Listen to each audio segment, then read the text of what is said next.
Blissful Journey by Geshe Kelsang Gyatso. Preface. We should consider how our human life is precious, rare, and meaningful.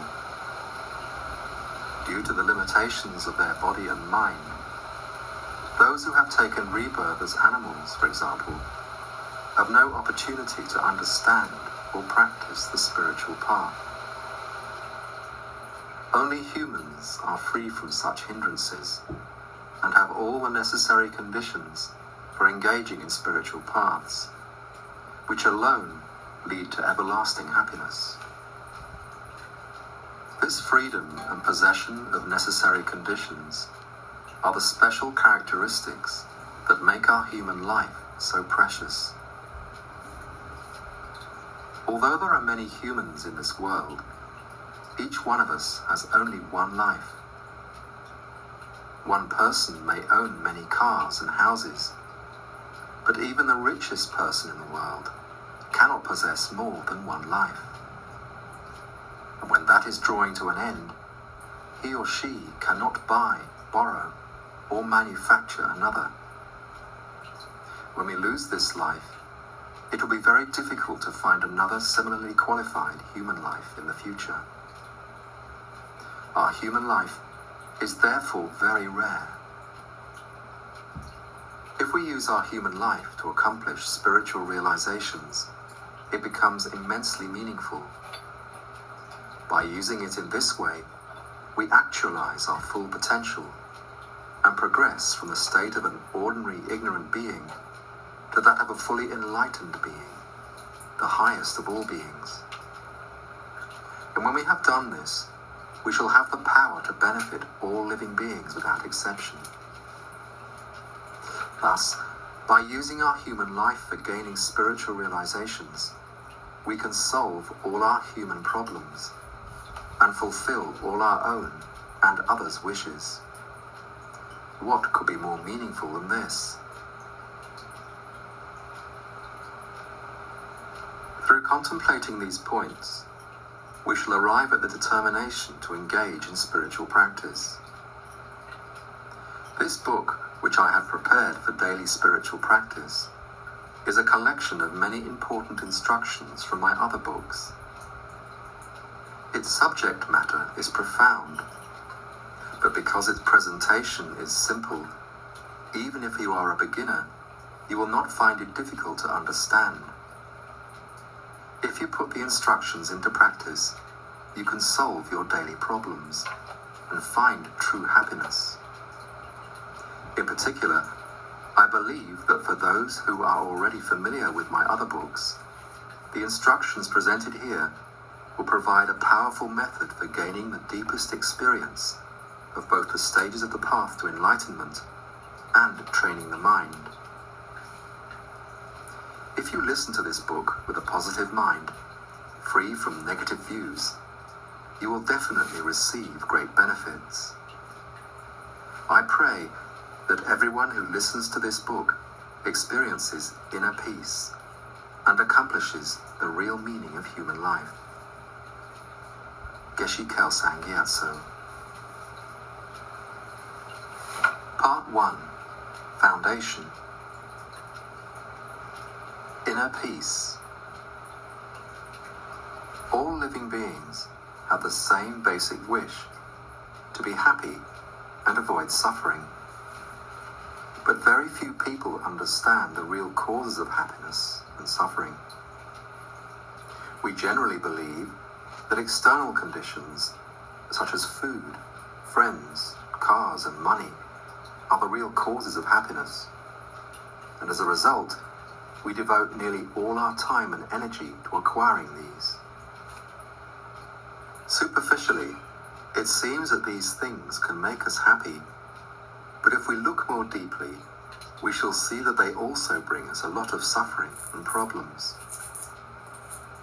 Happiness and suffering are opposites, so if something is a real cause of happiness, it cannot give rise to suffering. If food, money, and so forth really are causes of happiness, they can never be causes of suffering. Yet we know from our own experience that they often do cause suffering. For example, one of our main interests is food, but the food we eat is also the principal cause of most of our ill health and sickness. In the process of producing the things we feel will make us happy, we have polluted our environment to such an extent that the very air we breathe and the water we drink now threaten our health and well-being. We love the freedom and independence a car can give us, but the cost in accidents and environmental destruction is enormous. We feel that money is essential for us to enjoy life, but the pursuit of money also causes immense problems and anxiety. Even our family and friends, with whom we enjoy so many happy moments, can also bring us a lot of worry and heartache. In recent years, our understanding and control of the external world have increased considerably, and as a result, we have witnessed remarkable material progress. But there has not been a corresponding increase in human happiness. There is no less suffering in the world today, and there are no fewer problems. Indeed, it could be said that there are now more problems and greater unhappiness than ever before. This shows that the solution to our problems, and to those of society as a whole, does not lie in knowledge or control of the external world. Why is this? Happiness and suffering are states of mind, and so their main causes cannot be found outside the mind. The real source of happiness is inner peace. If our mind is peaceful, we shall be happy all the time, regardless of external conditions. But if it is disturbed or troubled in any way, we shall never be happy, no matter how good our external conditions may be. External conditions can only make us happy if our mind is peaceful. We can understand this through our own experience. For instance, even if we are in the most beautiful surroundings and have everything we need, the moment we get angry, any happiness we may have disappears. This is because anger has destroyed our inner peace. We can see from this that if we want true, lasting happiness, we need to develop and maintain a special experience of inner peace. The only way to do this is by training our mind through spiritual practice, gradually reducing and eliminating our negative, disturbed states of mind, and replacing them with positive, peaceful states.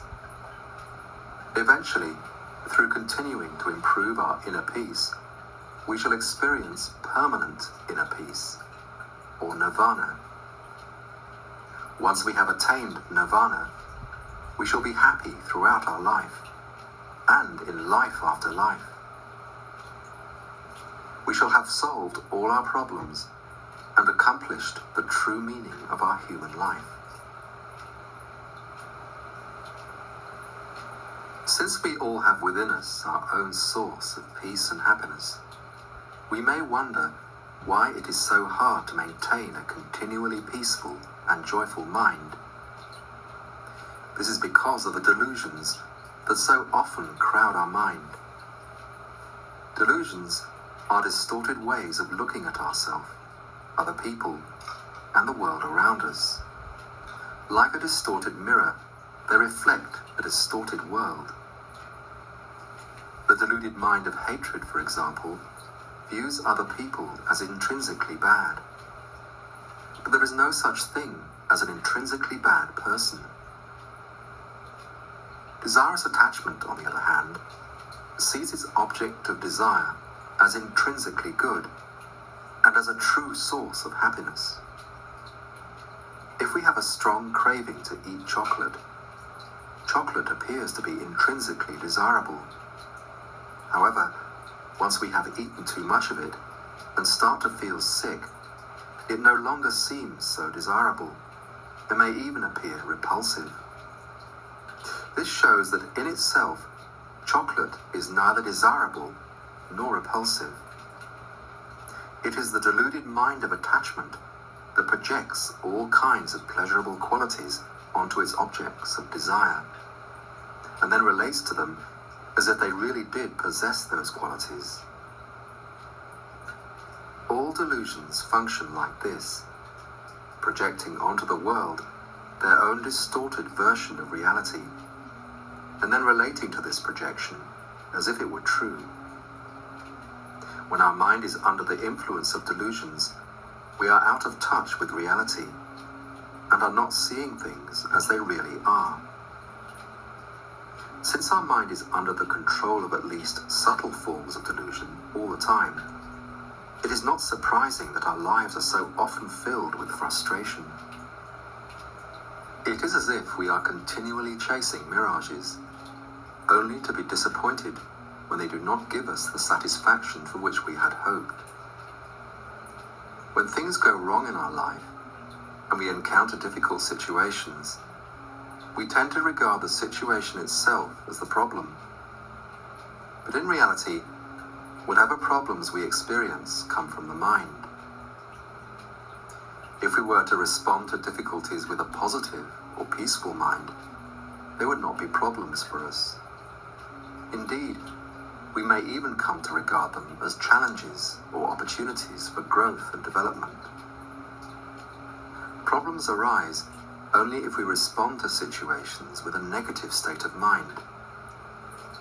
Therefore, if we want to transform our life and be free from problems, we must learn to transform our mind. Sufferings, problems, worries, unhappiness, and pain all exist within our mind. They are all unpleasant feelings, which are part of the mind. Through controlling and purifying our mind, we can stop them once and for all. To understand this fully, we need to understand the relationship between the mind and external objects. All objects, whether pleasant, unpleasant, or neutral, are mere appearances to the mind, just like things experienced in a dream. This is not easy to understand at first, but we can gain some understanding by thinking about the following. When we are awake, many different things exist, but when we fall asleep, they cease. This is because the mind to which they appear ceases. When we dream, the only things that appear are dream objects. Later, when we wake up, these dream objects cease.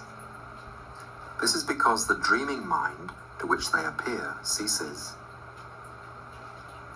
If we think deeply about this, we shall understand how we can cause all the unpleasant things that we dislike to cease simply by abandoning impure, deluded states of mind. And we can cause all the pleasant things that we desire to arise simply by developing a pure mind. Purifying our mind of delusions through spiritual practice fulfills our deepest longing for true, lasting happiness. We should understand that although delusions are deeply ingrained, they are not an intrinsic part of our mind, and so they can definitely be removed.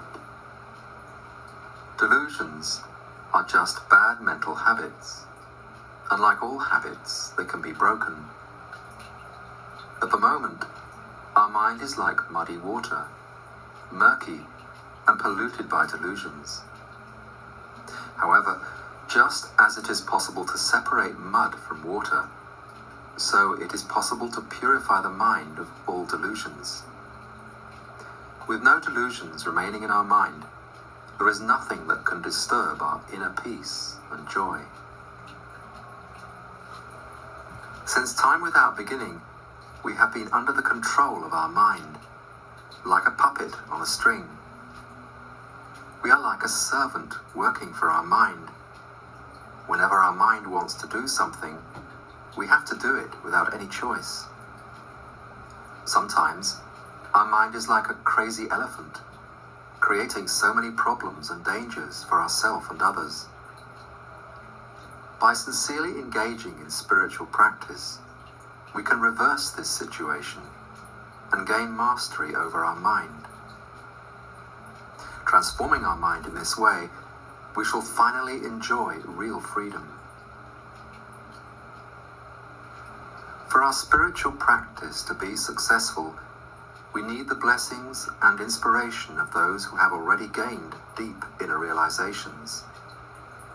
But we also need to give ourselves constant encouragement.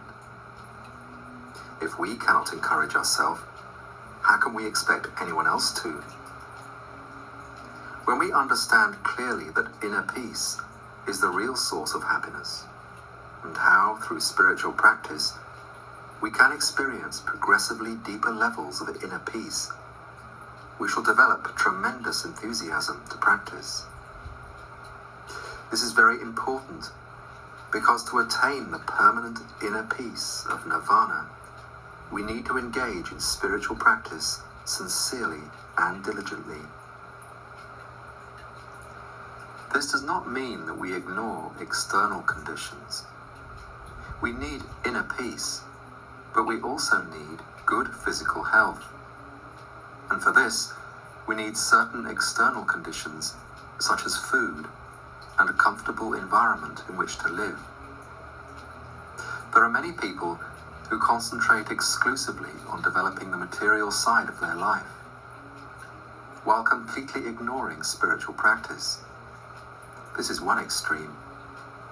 However, there are other people who concentrate exclusively on spiritual practice, while ignoring the material conditions that are necessary for supporting a healthy human life.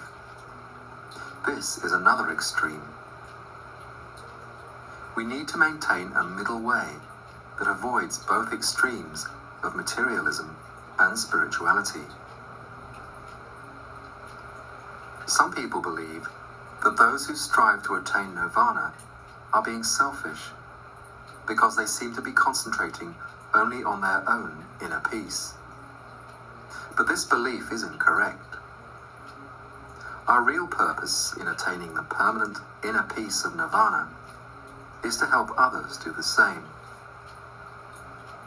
Just as the only way to solve our own problems is to find inner peace, so the only way to help others to solve theirs is to encourage them to engage in spiritual practice and discover their own inner peace. This way of benefiting others is by far the best, yet we can do this effectively only if we first work on our own mind. There is little benefit in telling people how important it is to overcome their delusions if we are unable to control our own. However, if through training our mind we succeed in pacifying or even completely eliminating our own anger, for example, we can certainly help others to control theirs. Then our advice will not be mere words, but will have behind it the power of personal experience. We can sometimes help others by providing them with money or better material conditions. But we should remember that the greatest benefit we can give is to help them overcome their delusions and find true lasting happiness within. Through technological progress, and by organizing society in fairer, more humane ways, we can certainly help to improve people's lives in some respects. But whatever we do will inevitably have some unwanted side effects. The best we can hope for is to provide people with conditions that bring some temporary respite from problems and difficulties, but we cannot give them true, lasting happiness. This is because the real cause of happiness is inner peace, which can be found only within the mind, not in external conditions. Without inner peace, outer peace is impossible. we all wish for world peace. But world peace will never be achieved unless we first establish peace within our own minds. We can send so-called peacekeeping forces into areas of conflict, but peace cannot be imposed from the outside with guns. Only by creating peace within our own mind and helping others do the same can we hope to achieve peace in this world. This book presents many profound methods of spiritual training, all of which are practical ways to purify and control our mind. If we put these methods into practice, we shall definitely gain a special experience of mental peace. By continuing to improve this experience, deluded states of mind will gradually diminish, and our inner peace will grow. Eventually, by abandoning delusions altogether, we shall attain the permanent inner peace of nirvana. Having overcome our own delusions, such as anger, attachment, and ignorance, and developed profound spiritual realizations of universal love, compassion, concentration, and wisdom, our ability to help others will be far greater.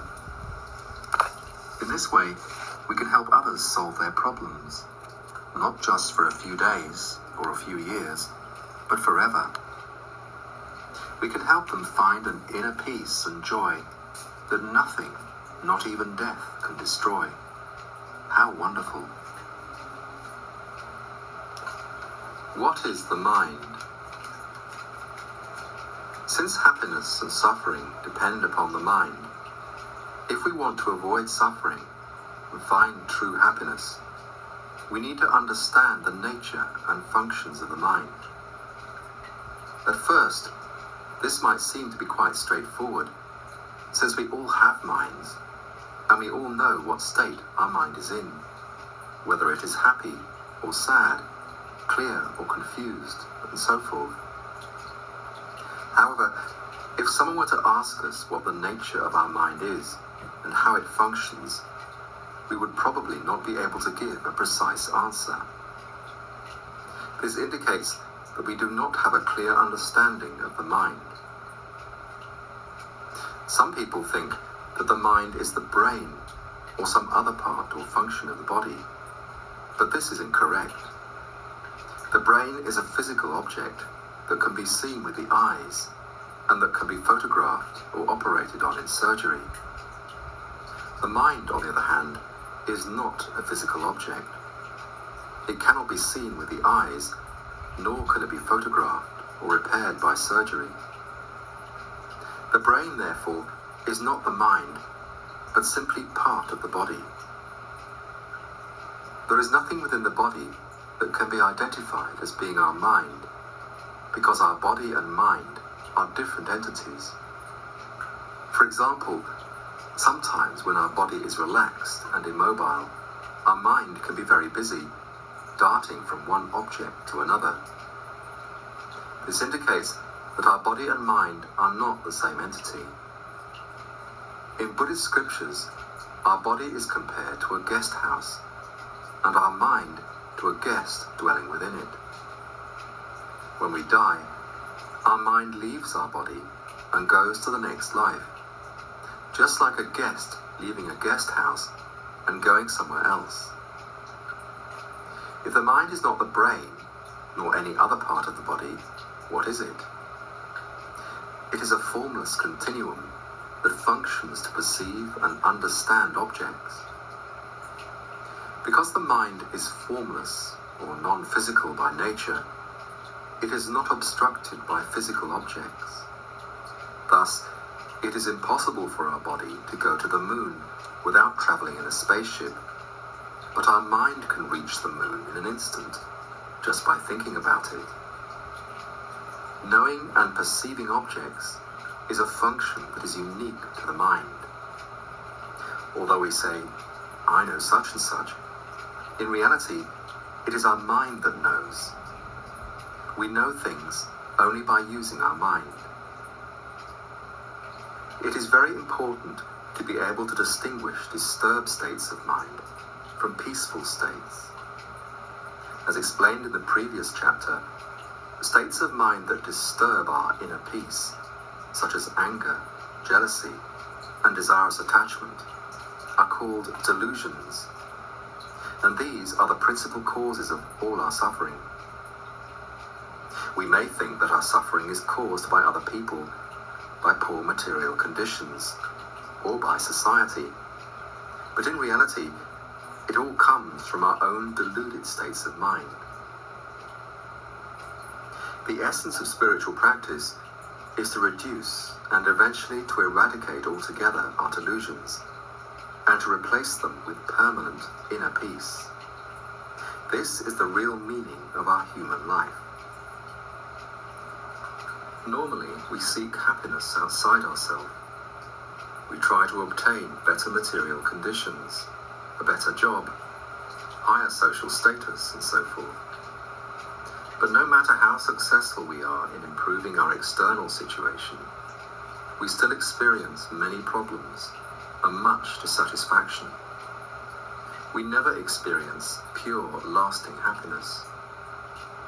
This shows us that we should not seek happiness outside ourselves, but instead establish it within, by purifying and controlling our mind through sincere spiritual practice. If we train in this way, we can ensure that our mind remains calm and happy all the time. Then, no matter how difficult our external circumstances may be, we shall always be happy and peaceful. In our ordinary life, even though we work very hard to find happiness, it remains elusive for us, whereas sufferings and problems seem to come naturally without any effort. Why is this? It is because the cause of happiness within our mind, inner peace, is very weak and can give rise to its effect only if we apply great effort. Whereas the internal causes of suffering and problems, the delusions, are very strong and can give rise to their effects with no effort on our part. This is the real reason why problems come naturally, while happiness is so difficult to find. From this, we can see that the principal causes of both happiness and problems are in the mind, not in the external world. If we were able to maintain a calm and peaceful mind all day long, we would never experience any problems or mental suffering. For example, if our mind remains peaceful all the time, then even if we are insulted, criticized, or blamed, or if we lose our job or our friends, we shall not become unhappy. No matter how difficult our external circumstances may become, for as long as we maintain a calm and peaceful mind, there will not be a problem for us. Therefore, if we wish to be free from problems, there is only one thing to do: learn to maintain a peaceful state of mind by following the spiritual path. The essential point of understanding the mind is that liberation from suffering cannot be found outside the mind. Permanent liberation can be found only by purifying the mind. Therefore, if we want to become free from problems and attain lasting peace and happiness, we need to increase our knowledge and understanding of the mind. There are 3 levels of mind: gross, subtle, and very subtle. Gross minds include sense awarenesses, such as eye awareness and ear awareness, and all our normal waking minds, including delusions, such as anger, jealousy, attachment, and strong self-grasping ignorance. These gross minds are related to gross inner winds and are relatively easy to recognize. Inner winds are subtle energy winds that flow through the channels of our body and function to move our mind to its object. When we fall asleep or die, our gross minds dissolve inwards, and our subtle minds become manifest. Subtle minds are related to subtle inner winds, and are more difficult to recognize than gross minds. During deep sleep, and at the end of the death process, the inner winds dissolve into the center of the heart channel wheel, inside the central channel. And then the very subtle mind, the mind of clear light, becomes manifest. The very subtle mind is related to the very subtle inner wind, and is extremely difficult to recognize. The continuum of the very subtle mind has no beginning and no end. It is this mind that goes from one life to the next, and if it is completely purified by training in meditation, it is this mind that will eventually transform into the omniscient mind of an enlightened being. Living beings experience countless thoughts or minds, all of which are included within two: primary minds and mental factors. A detailed explanation of this can be found in the book Understanding the Mind. If we understand clearly the nature of our mind, we shall definitely realize that the continuum of our mind does not cease when we die, and there will be no basis for doubting the existence of our future lives. If we realize the existence of our future lives, we shall naturally be concerned for our welfare and happiness in those lives, and we shall use this present life to make the appropriate preparations.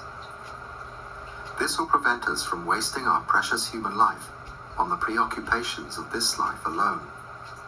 Therefore, a correct understanding of the mind is absolutely essential. Reincarnation.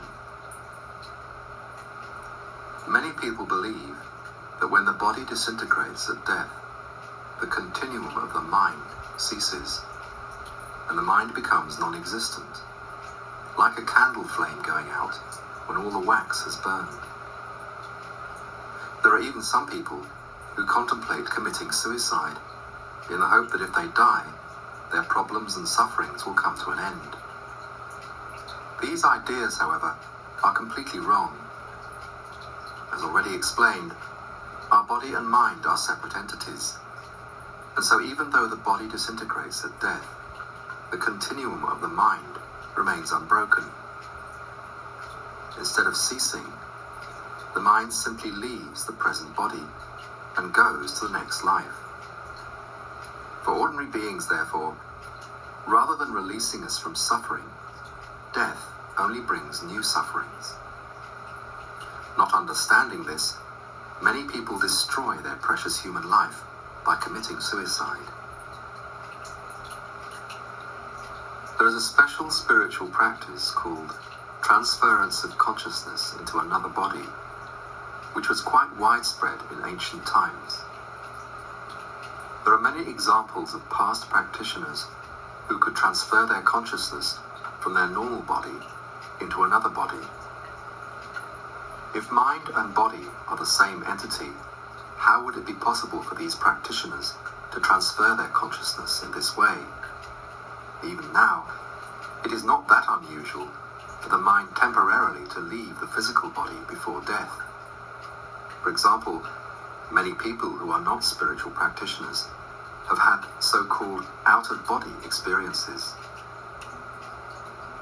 We can also gain an understanding of past and future lives by examining the process of sleeping, dreaming, and waking, because this closely resembles the process of death, intermediate state, and rebirth.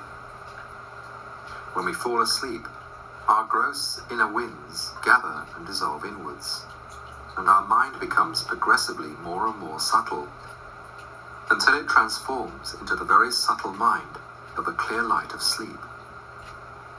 While the clear light of sleep is manifest, we experience deep sleep, and to others we resemble a dead person.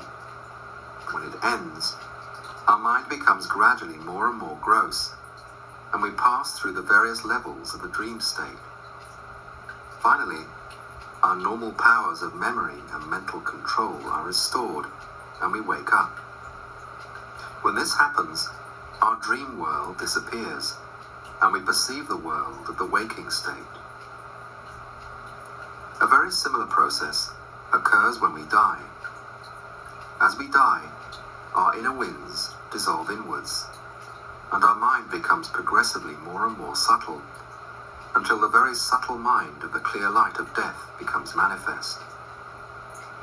The experience of the clear light of death is very similar to the experience of deep sleep.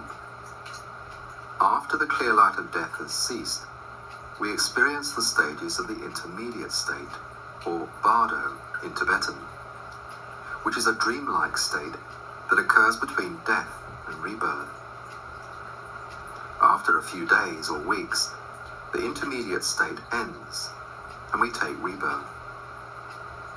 Just as when we wake from sleep, the dream world disappears, and we perceive the world of the waking state, so when we take rebirth, the appearances of the intermediate state cease, and we perceive the world of our next life. The only significant difference between the process of sleeping, dreaming, and waking, and the process of death, intermediate state, and rebirth, is that after the clear light of sleep has ceased, the relationship between our mind and our present body remains intact, whereas after the clear light of death, this relationship is broken. By contemplating this, we can gain conviction in the existence of past and future lives. We generally believe that the things we perceive in dreams are unreal, whereas the things we perceive when we are awake are true. But in reality, everything we perceive is like a dream, in that it is mere appearance to mind. For those who can interpret them correctly, dreams have great significance. For example, if we dream that we visit a particular country to which we have not been in this life, our dream will indicate one of four things: that we have been to that country in a previous life, that we shall visit it later in this life, that we shall visit it in a future life, or that it has some personal significance for us, as it would, for example, if we had recently received a letter from that country or had seen a television program about it. Similarly, if we dream we are flying, it may mean that in a previous life we were a being who could fly, such as a bird or a meditator with miracle powers. Or it may predict that we shall become such a being in the future. A flying dream may also have a less literal meaning, symbolizing an improvement in our health or state of mind. It was with the help of dreams that I was able to discover where my mother was reborn after she had died. Just before she died, my mother dozed off for a few minutes, and when she woke, she told my sister, who was attending her, that she had dreamed of me, and that in her dream I had offered her a traditional white scarf. I took this dream to mean that I would be able to help my mother in her next life, and so, after she died, I prayed every day for her to be reborn in England where I was living, so that I would have the opportunity to meet and recognize her reincarnation. I made strong prayers to see clear signs of where my mother's reincarnation could be found. Later, I had 3 dreams that seemed to be significant. In the first, I dreamed that I met my mother in a place I took to be England. I asked her how she had traveled from India to England, but she replied that she had come not from India, but from Switzerland. In the second dream, I dreamed that I saw my mother talking to a group of people. I approached her and spoke to her in Tibetan, but she did not seem to understand what I was saying. While she was alive, my mother spoke only Tibetan, but in this dream, she spoke English fluently.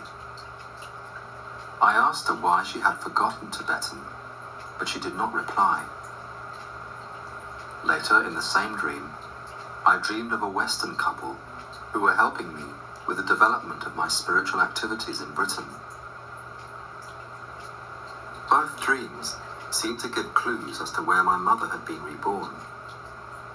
2 days after the second dream, the husband of the couple of whom I had dreamed visited me and told me that his wife was pregnant. I immediately remembered my dream and thought that her baby might be my mother's reincarnation.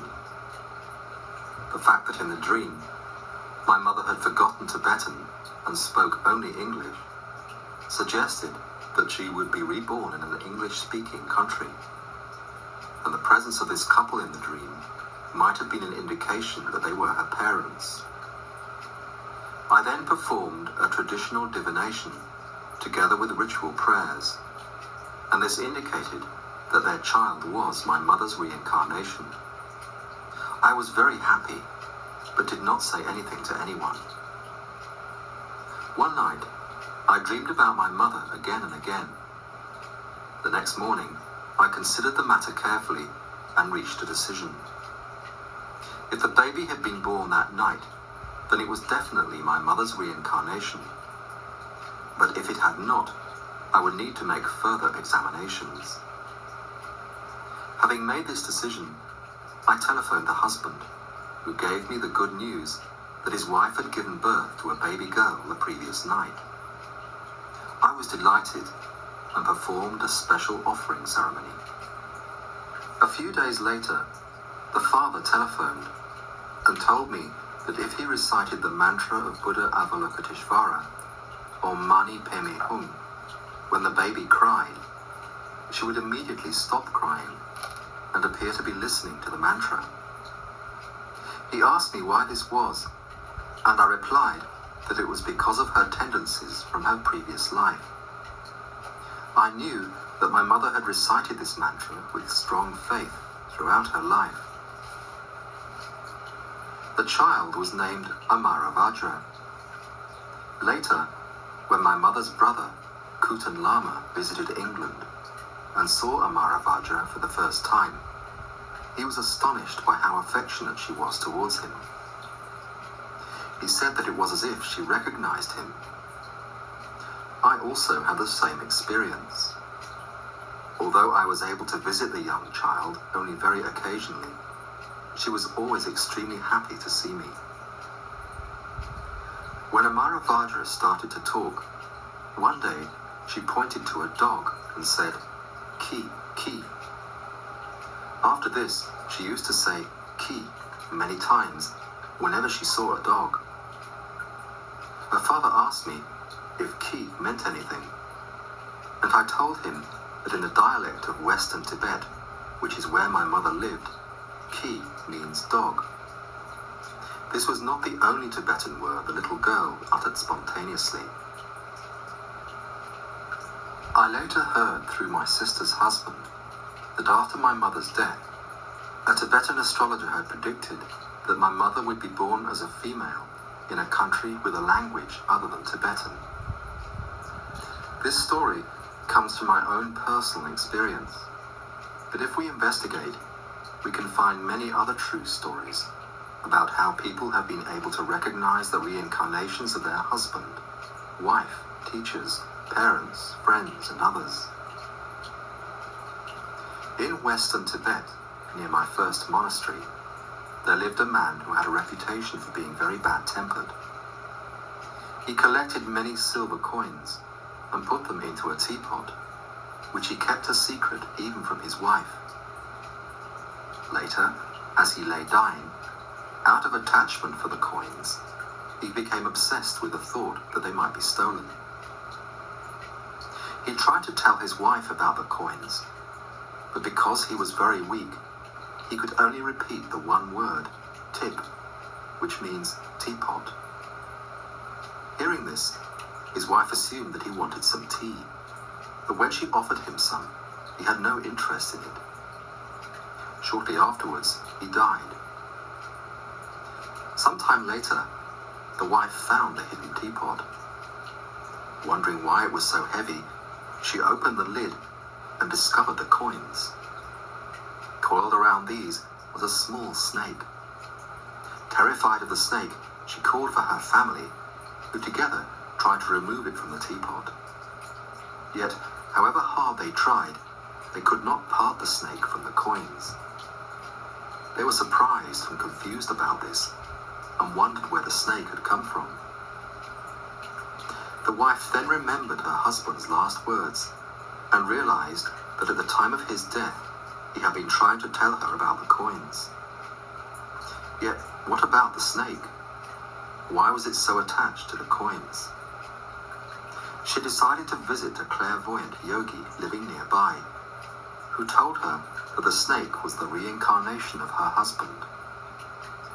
Due to the actions he had created out of anger, and due to his attachment to the coins when he was about to die, he had taken rebirth as a snake and had gone inside the teapot to be close to the coins. With tears falling from her eyes, she beseeched the yogi, "Please, tell me what I can do to help my husband."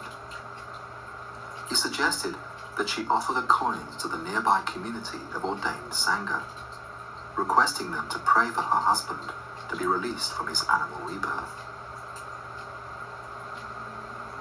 By contemplating such stories with a positive mind, and reflecting on the nature of the mind and the analogy of sleeping, dreaming, and waking, we shall definitely gain a deep understanding of the existence of our future lives.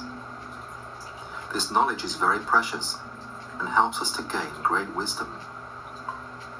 We shall understand that the happiness of future lives is more important than the happiness of this life, for the simple reason that countless future lives are far longer than this one short human life.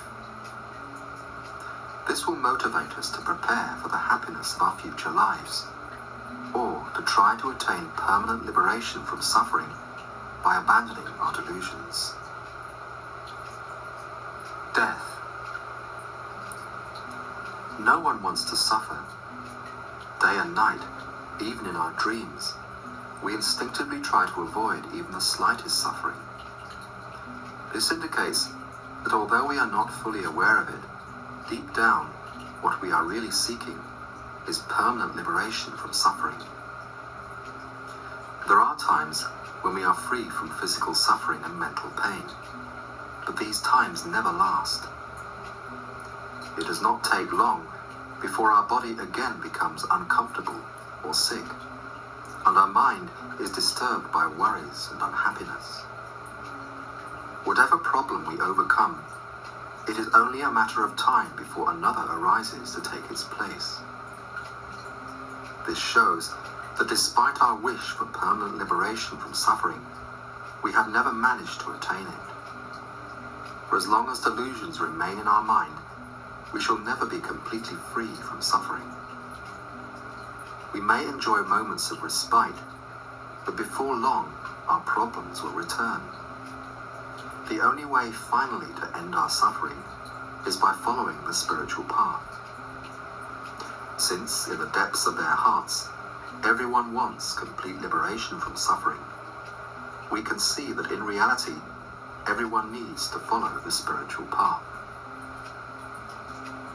However, because our desire for worldly enjoyment is so strong, we have little or no interest in spiritual practice. From a spiritual point of view, this lack of interest in spiritual practice is a type of laziness called the laziness of attachment. For as long as we have this laziness, the door to liberation will be closed to us, and consequently, we shall continue to experience misery in this life and endless suffering in life after life. The way to overcome this laziness is to meditate on death. We need to contemplate and meditate on our death again and again until we gain a deep realization of death. Although on an intellectual level, we all know that eventually we are going to die, our awareness of death remains superficial. Since our intellectual knowledge of death does not touch our hearts, each and every day we continue to think, I shall not die today, I shall not die today. Even on the day of our death, we are still thinking about what we shall do tomorrow or next week. This mind that thinks every day, I shall not die today, is deceptive. It leads us in the wrong direction and causes our human life to become empty. On the other hand, through meditating on death, we shall gradually replace the deceptive thought, I shall not die today, with the non-deceptive thought, I may die today. The mind that spontaneously thinks each and every day, I may die today, is the realization of death. It is this realization that directly eliminates our laziness of attachment and opens the door to the spiritual path. In general, we may die today, or we may not die today. We do not know. However, if we think each day, I may not die today, this thought will deceive us because it comes from our ignorance. Whereas if instead we think each day, I may die today, this thought will not deceive us because it comes from our wisdom. This beneficial thought will prevent our laziness of attachment and will encourage us to prepare for the welfare of our countless future lives, or to put great effort into entering the path to liberation. In this way, we shall make our human life meaningful. To meditate on death, we contemplate that our death is certain, and that the time of our death is uncertain. We then need to understand that at the time of death and after death, only spiritual practice can help us. Death is certain. Death will definitely come, and there is nothing that can prevent it. We contemplate, no matter where I am born, whether it be in fortunate or unfortunate states of existence, I shall definitely have to die. Whether I am born in the happiest condition of higher rebirth, or in the deepest hell, I shall have to experience death. However far and wide I travel, I shall never find a place where I can hide from death, even if I voyage far into space or tunnel deeply underground. No one alive at the time of the 1st century remains alive today, and no one alive at the time of the 2nd century and so forth remains alive today. Only their names survive. All those who were alive 200 years ago have passed away, and all those alive today will be gone in 200 years' time. Contemplating these points, we should ask ourselves, could I alone outlive death? When our karma to experience this life comes to an end, no one and nothing can prevent our death. When the time of our death arrives, there is no escape. If it were possible to prevent death by using clairvoyance or miracle powers, those who have possessed such powers would have become immortal. But even clairvoyants die. The most powerful monarchs who have ruled in this world have been helpless before the power of death. The king of beasts, the lion, who can kill an elephant, is immediately destroyed when he encounters the Lord of Death. Even millionaires have no way of avoiding death. They cannot distract death with a bribe or buy time, saying, if you postpone my death, I will give you wealth beyond your wildest dreams. Death is relentless and will not be compromised. It is like the collapse of an immense mountain in all 4 directions. There is no way to hold back its devastation. This is also true of aging and sickness. Aging progresses surreptitiously and undermines our youth, our strength, and our beauty. Although we are hardly aware of the process, it is already underway and cannot be reversed. Sickness destroys the comfort, power, and strength of our body. If doctors help us to overcome our first illness, others take its place, until eventually our sickness cannot be cured, and we die. We cannot escape from sickness and death by running away from them. We cannot placate them with riches, nor use miracle powers to make them vanish. Every single being in this world must suffer aging, sickness, and death. Our lifespan cannot be increased, and in fact, it is decreasing continuously. From the moment of our conception, we head inexorably towards death, just like a racehorse galloping towards its finishing post. Even racehorses occasionally relax their pace, but in our race towards death, we never stop, not even for a second. While we are sleeping, and while we are awake, our life slips away. Every vehicle stops and breaks its journey from time to time, but our lifespan never stops running out. One moment after our birth, part of our lifespan has perished. We live in the very embrace of death. After our birth, we have no freedom to remain even for a minute. We head towards the embrace of the Lord of Death, like an athlete running. We may think that we are among the living, but our life is the very highway of death. Suppose our doctor were to break the news to us that we are suffering from an incurable disease, and that we have only 1 week left to live. If our friend were then to offer us a fantastic gift, such as a diamond, a new car, or a free holiday, we would not get very excited about it. Yet in reality, this is our very predicament, for we are all suffering from a mortal disease. How foolish it is to become overly interested in the passing pleasures of this brief life. If we find it difficult to meditate on death, we can just listen to a clock ticking and be aware that every tick marks the end of a moment of our life and draws us closer to death. We can imagine that the Lord of Death lives a few miles up the road from our home, and as we listen to the clock ticking, we can imagine ourselves taking steps in death's direction. In this way, we shall become real travelers.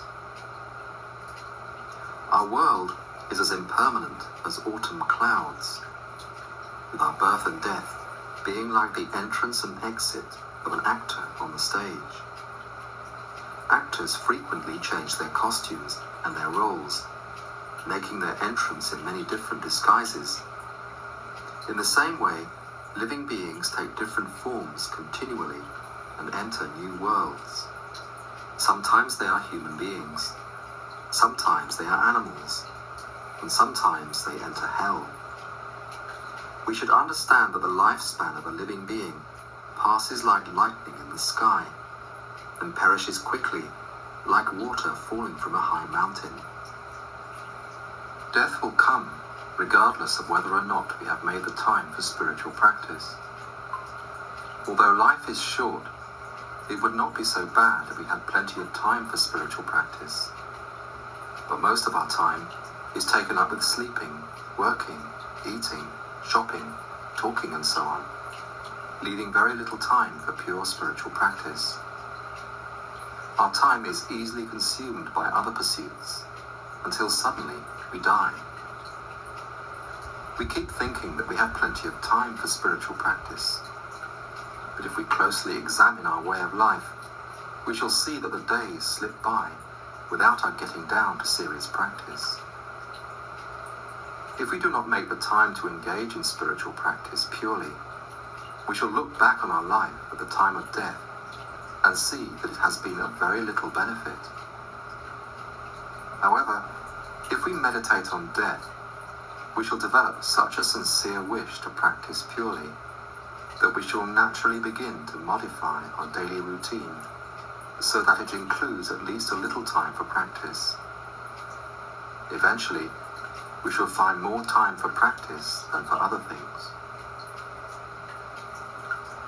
If we meditate on death again and again, we may feel afraid, but it is not enough just to feel fear. Once we have generated an appropriate fear of dying unprepared, we should search for something that will offer real protection. The paths of future lives are very long and unfamiliar. We have to experience one life after another, and we cannot be sure where we shall take rebirth, whether we shall have to follow the paths to unhappy states of existence or the paths to happier realms. We have no freedom or independence, but must go wherever our karma takes us. Therefore, we need to find something that will show us a safe way to future lives, something that will direct us along correct paths and away from wrong paths. The possessions and enjoyments of this life cannot protect us, since only spiritual teachings reveal a flawless path that will help and protect us in the future. We must make effort with our body, speech and mind to put spiritual teachings, such as those presented in this book, into practice.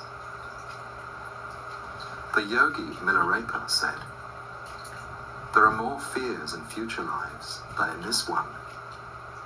Have you prepared anything that will help you? If you have not prepared for your future lives, do so now."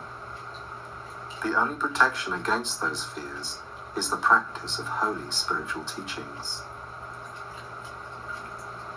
If we think about our own life, we shall see that we have spent many years with no interest in spiritual practice, and that even now that we have the wish to practice, still, due to laziness, we do not practice purely. A scholar called Gungtang said, "I spent 20 years not wanting to practice spiritual teachings. I spent the next 20 years thinking that I could practice later on.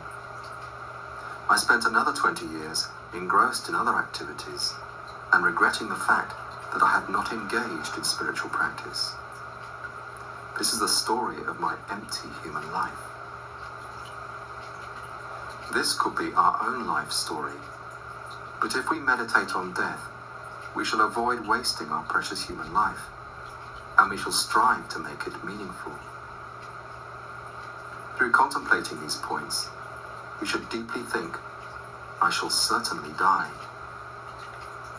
Considering that at the time of death, only our spiritual practice will be of any real assistance to us, we make a firm resolution: I must put spiritual teachings into practice. When this new thought arises strongly and clearly in our mind, we do placement meditation to become more and more familiar with it until we never lose it. The time of our death is uncertain. Sometimes we fool ourselves by thinking, "I am young, and so I shall not die soon." But we can see how misguided this thought is merely by observing how many young people die before their parents. Sometimes we think, "I am healthy, and so I shall not die soon." But we can see that people who are healthy and looking after the sick sometimes die before their patients. People who go to visit their friends in hospital may die sooner in a car crash. The death does not confine itself to those who are aged and unwell. Someone who is alive and well in the morning could be dead by the afternoon. And someone who is well when he falls asleep may die before he wakes up. Some people die while they are eating, and some people die in the middle of a conversation. Some people die as soon as they are born. Death may not give any warning. This enemy can come at any time, and often he strikes quickly when we least expect it. He may come as we are driving to a party, or switching on our television, or as we are thinking to ourselves, "I shall not die today," and making plans for our summer holidays or our retirement. The Lord of Death can creep up on us as dark clouds creep across the sky Sometimes when we go indoors, the sky is bright and clear, but when we step outside again, the sky is overcast. In the same way, death can quickly cast its shadow over our life. There are many more conditions conducive to death than to survival. Although our death is certain and our lifespan is indefinite, it would not be so bad if the conditions that led to death were rare. But there are innumerable external and internal conditions that can bring about our death. The external environment causes deaths by famine, floods, fires, earthquakes, pollution, and so on. In a similar way, the four internal bodily elements of earth, water, fire, and wind cause death when their harmony is lost and one of them develops in excess. When these internal elements are in harmony, they are said to be like four snakes of the same species and strength, abiding together peacefully. But when they lose their harmony, it is like one snake becoming stronger than the others and consuming them, until finally it dies of hunger itself. Besides these inanimate causes of death, other living beings, such as thieves, hostile soldiers, and wild animals, can also bring about our death. Even things that we do not consider to be threatening, things that we think of as supporting and protecting our life, such as our house, our car, or our best friend, can turn out to be causes of our death. People are sometimes crushed to death by their own house, or they fall to their death from their own staircase. And each day, many people are killed in their cars. Some people die on holiday, and some are killed by their hobbies and entertainments, such as horse riders who are thrown to their death. The very food we eat to nourish and sustain our life can be a cause of death. Even our friends and lovers can become causes of our death, by mistake or by intention. We read in the newspapers how lovers sometimes kill one another, and how parents sometimes kill their own children. If we investigate carefully, we shall not be able to find any worldly enjoyment that is not a potential cause of death, and that is solely a cause of remaining alive. The great scholar Nagarjuna said, "We maintain our life in the midst of thousands of conditions that threaten death. Our life force abides like a candle flame in the breeze. The candle flame of our life is easily extinguished by the winds of death that blow from all directions." Each person has created the karma to remain in this life for a certain period. But since we cannot remember what karma we have created, we cannot know the exact duration of our present life. It is possible for us to die an untimely death before completing our lifespan, because we can exhaust our merit, the cause of good fortune, sooner than we exhaust the karma that determines our lifespan. If this happens, we become so ill that doctors cannot help us, or we find that we are unable to obtain food and other necessities to support our life. However, even when we become seriously ill, if our lifespan has not ended and we still have merit, we can find all the conditions necessary for recovery. The human body is very fragile. Although there are many causes of death, it would not be so bad if our body was strong like steel. But it is delicate. It does not take guns and bombs to destroy our body. It can be destroyed by a small needle. As Nagarjuna said, there are many destroyers of our life force. Our human body is like a water bubble. Just as a water bubble bursts as soon as it is touched, so a single drop of water in the heart, or the slightest scratch from a poisonous thorn, can cause our death. Nagarjuna said that at the end of this aeon, the entire world system will be consumed by fire, and not even its ashes will remain. Since the entire universe will become empty, there is no need to say that this delicate human body will decay most swiftly. We can contemplate the process of our breathing and how it continues without interruption between inhalation and exhalation. If it were to stop, we would die. Yet even when we are asleep and our mindfulness is no longer functioning, our breathing continues, although in many other respects we resemble a corpse. Nagarjuna said, "This is a most wonderful thing. When we wake up in the morning, we should rejoice, thinking, how amazing it is that my breathing has sustained my life throughout sleep. If it had ceased during the night, I would now be dead." Contemplating that the time of our death is completely uncertain, and understanding that there is no guarantee that we shall not die today, we should think deeply day and night, I may die today, I may die today.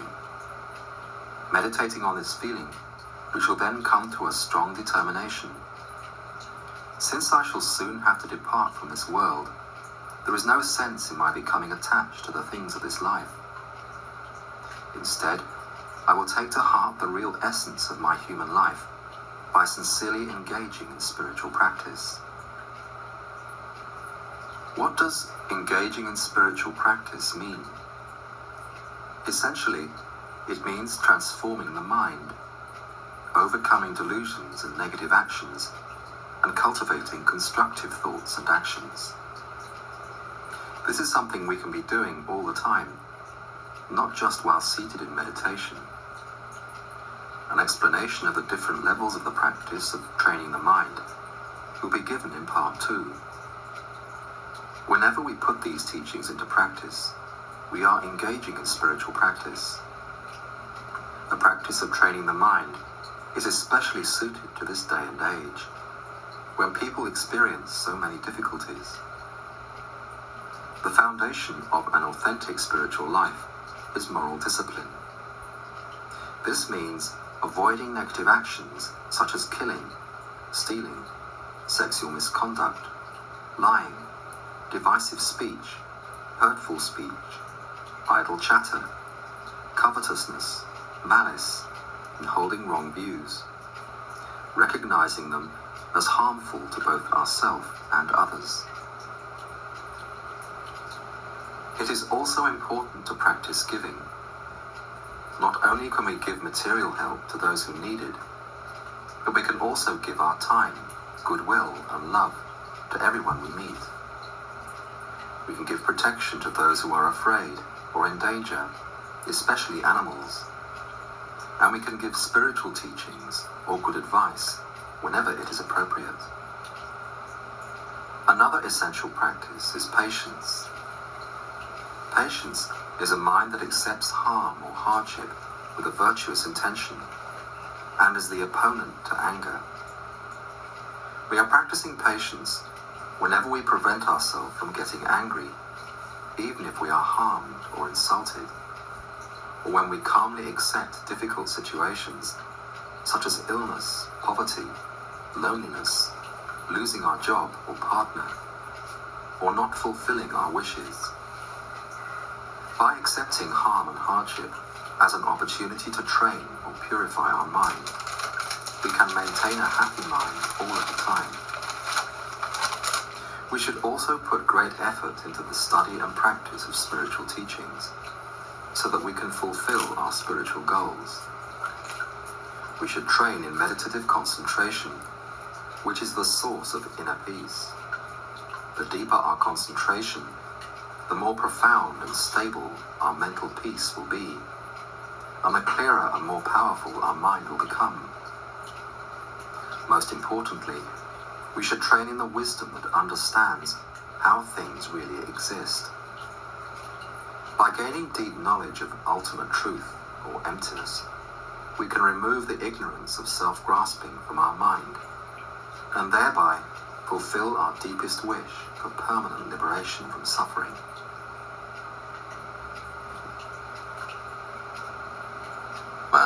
is a special instance of the law of cause and effect, according to which all our actions of body, speech, and mind are causes, and all our experiences are their effects.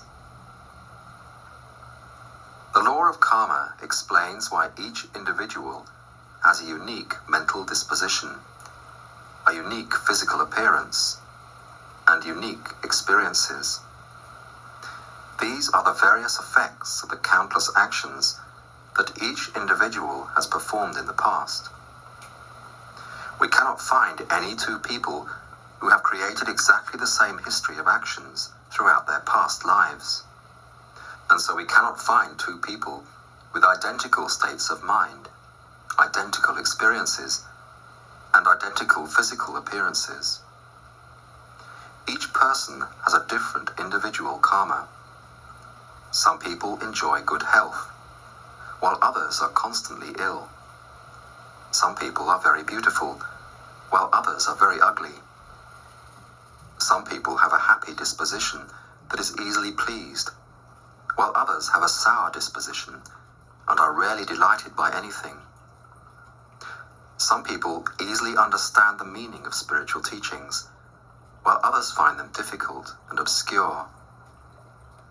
Karma means action and refers to the actions of our body, speech, and mind.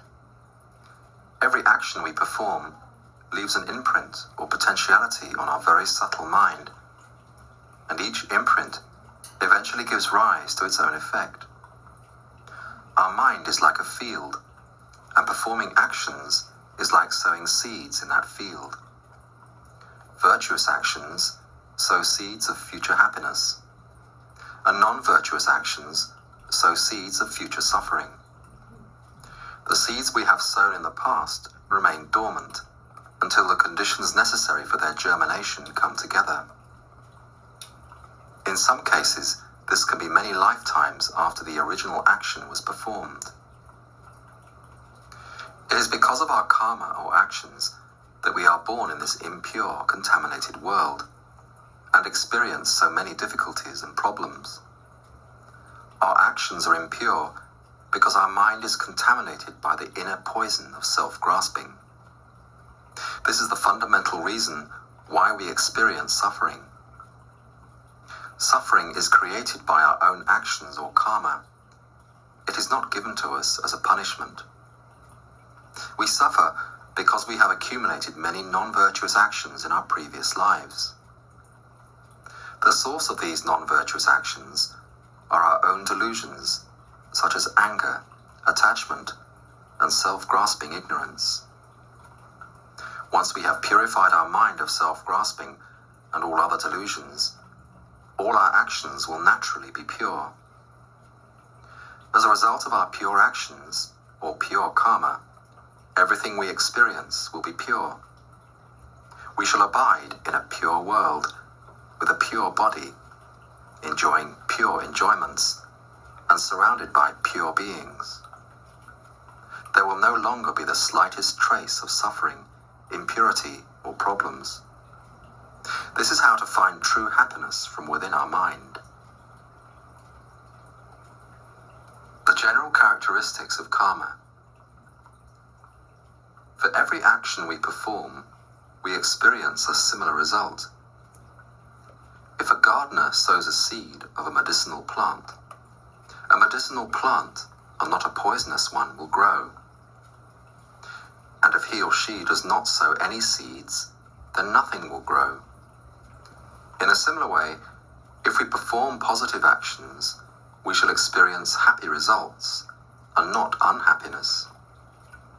If we perform negative actions, we shall experience only unhappy results. And if we perform neutral actions, we shall experience neutral results.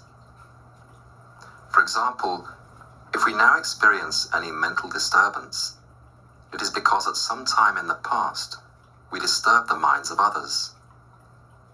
If we experience a painful physical illness, it is because in the past we caused pain to others, such as by beating or shooting them, intentionally administering wrong medicines, or serving them poisonous food. If we have not created the karmic cause to become ill, it is impossible for us to experience the suffering of physical illness, even if we find ourselves in the midst of an epidemic where everyone else around us is dying. Those who have attained nirvana, for example, never experience any physical or mental pain, because they have stopped engaging in harmful actions and purified all the non-virtuous potentialities that are the main causes of pain. The main cause of the sufferings of poverty is an action of stealing. The main causes of being oppressed are looking down on, beating, or demanding work from people of inferior position, or despising others instead of showing them loving kindness.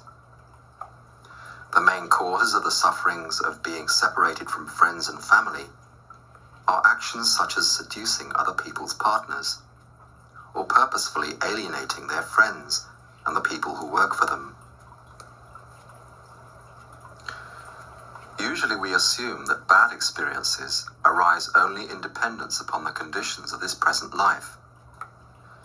Since we cannot account for many of them in these terms, we often feel that they are inexplicable and undeserved, and that there is no justice in the world. In reality, however, most of our experiences in this life are caused by actions we committed in past lives. Through the following example given in Buddhist scriptures, we can begin to understand how our experiences in this life arise from actions in previous lives, as well as how the results of actions increase over time, just as a small seed can grow into a large tree. There was once a nun called Upala, who before her ordination experienced many horrible sufferings. Married 3 times, each time her husband and her children met a tragic end, and her parents also perished in a fire. Having experienced one terrible misery after another, Upala developed a very strong wish to find freedom from every kind of suffering existence. And so she sought Buddha and told him her story. Buddha explained that in a previous life she had been one of the wives of a king, and that being very jealous of the other wives, she had continually plotted to destroy their relationships. Her jealous actions alone were enough to cause the extravagant sufferings of her present life. Buddha then explained how she could purify her mind, and by sincerely practicing these teachings, she attained nirvana in that life. By contemplating how the results of our actions are definite and how they increase, we shall develop a strong determination to avoid even the slightest non-virtue, and to nurture even the smallest positive thoughts and constructive deeds. We then meditate on this determination to make it constant and stable. If we can keep our determination all the time and put it into practice, our actions of body, speech, and mind will become increasingly more pure, until there is no longer any basis for suffering. If we do not perform an action, we cannot experience its effect. In a battle, some soldiers are killed, while others survive. The survivors are not saved because they are braver than the others, but because they did not create any action that would cause them to die at that time. We can find many other such examples in the daily newspapers. When a terrorist plants a bomb in a large building, some people are killed, while others escape, despite being at the center of the blast. When there is an aeroplane crash or a volcanic eruption, some people are killed, while others, as if by a miracle, escape. In many accidents, the survivors themselves are astonished to be alive, when others right next to them were killed. The actions of living beings are never wasted, even though a long time may pass before their effects are experienced. Actions cannot simply vanish, and we cannot give them away to someone else, and thus avoid our responsibility. Although the momentary mental intentions that initiated our past actions have ceased, the potentialities they have created in our mind do not cease until their results have ripened. The only way to destroy negative potentialities before they ripen as suffering is to purify them. Unfortunately, it is easier to destroy our positive potentialities, for if we fail to dedicate our virtuous actions, they can be made completely powerless by just one moment of anger. Our mind is like a treasure chest, and our virtuous actions are like the jewels. If we do not safeguard these through dedication, whenever we become angry, it is as if we have put a thief among our treasures. The 6 realms of rebirth.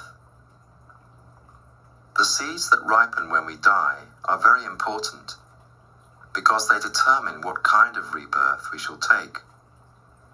Which particular seed ripens at death depends upon the state of mind in which we die. If we die with a peaceful mind, this will stimulate a virtuous seed, and we shall experience a fortunate rebirth. But if we die with a disturbed mind, in a state of anger, say, this will stimulate a non-virtuous seed, and we shall experience an unfortunate rebirth. This is similar to the way in which nightmares are triggered by our being in an agitated state of mind just before falling asleep. The analogy of falling asleep is not accidental, for as explained in the chapter on reincarnation, the process of sleeping, dreaming, and waking closely resembles the process of death, intermediate state, and rebirth. While we are in the intermediate state, we experience different visions that arise from the karmic seeds that were activated immediately before death. If negative seeds were activated, these visions will be nightmarish. But if positive seeds were activated, they will be predominantly pleasant. In either case, when the karmic seeds have matured sufficiently, they impel us to take rebirth in one or other of the 6 realms of samsara. The 6 realms are actual places in which we can be reborn. They are brought into existence through the power of our actions, or karma. There are 3 types of action: bodily actions, verbal actions, and mental actions. Since our bodily and verbal actions are always initiated by our mental actions, or intentions, ultimately, the 6 realms are created by our mind. For example, a hell realm is a place that arises as a result of the worst actions, such as murder or extreme mental or physical cruelty, which depend upon the most deluded states of mind. To form a mental image of the 6 realms, we can compare them to the floors of a large old house. In this analogy, the house represents samsara, the cycle of contaminated rebirth. The house has 3 stories above ground and 3 below. Deluded sentient beings are like the inhabitants of this house. They are continually moving up and down the house, sometimes living above ground, sometimes below. The ground floor corresponds to the human realm. Above this, on the first floor, is the realm of the demigods, non-human beings who are continually at war with the gods. In terms of power and prosperity, they are superior to humans, but they are so obsessed with jealousy and violence that their lives have little spiritual value. On the top floor live the gods. The lower classes of gods, the desire realm gods, live a life of ease and luxury, devoting their time to enjoyment and the satisfaction of their desires. Though their world is a paradise and their lifespan is very long, they are not immortal, and they may eventually fall to lower states. Since their lives are filled with distractions, it is difficult for them to find the motivation to engage in spiritual practice. From a spiritual point of view, a human life is much more meaningful than a god's life. Higher than the desire realm gods are the gods of the form and formless realms. Having passed beyond sensual desire, the form realm gods experience the refined bliss of meditative absorption and possess bodies made of light.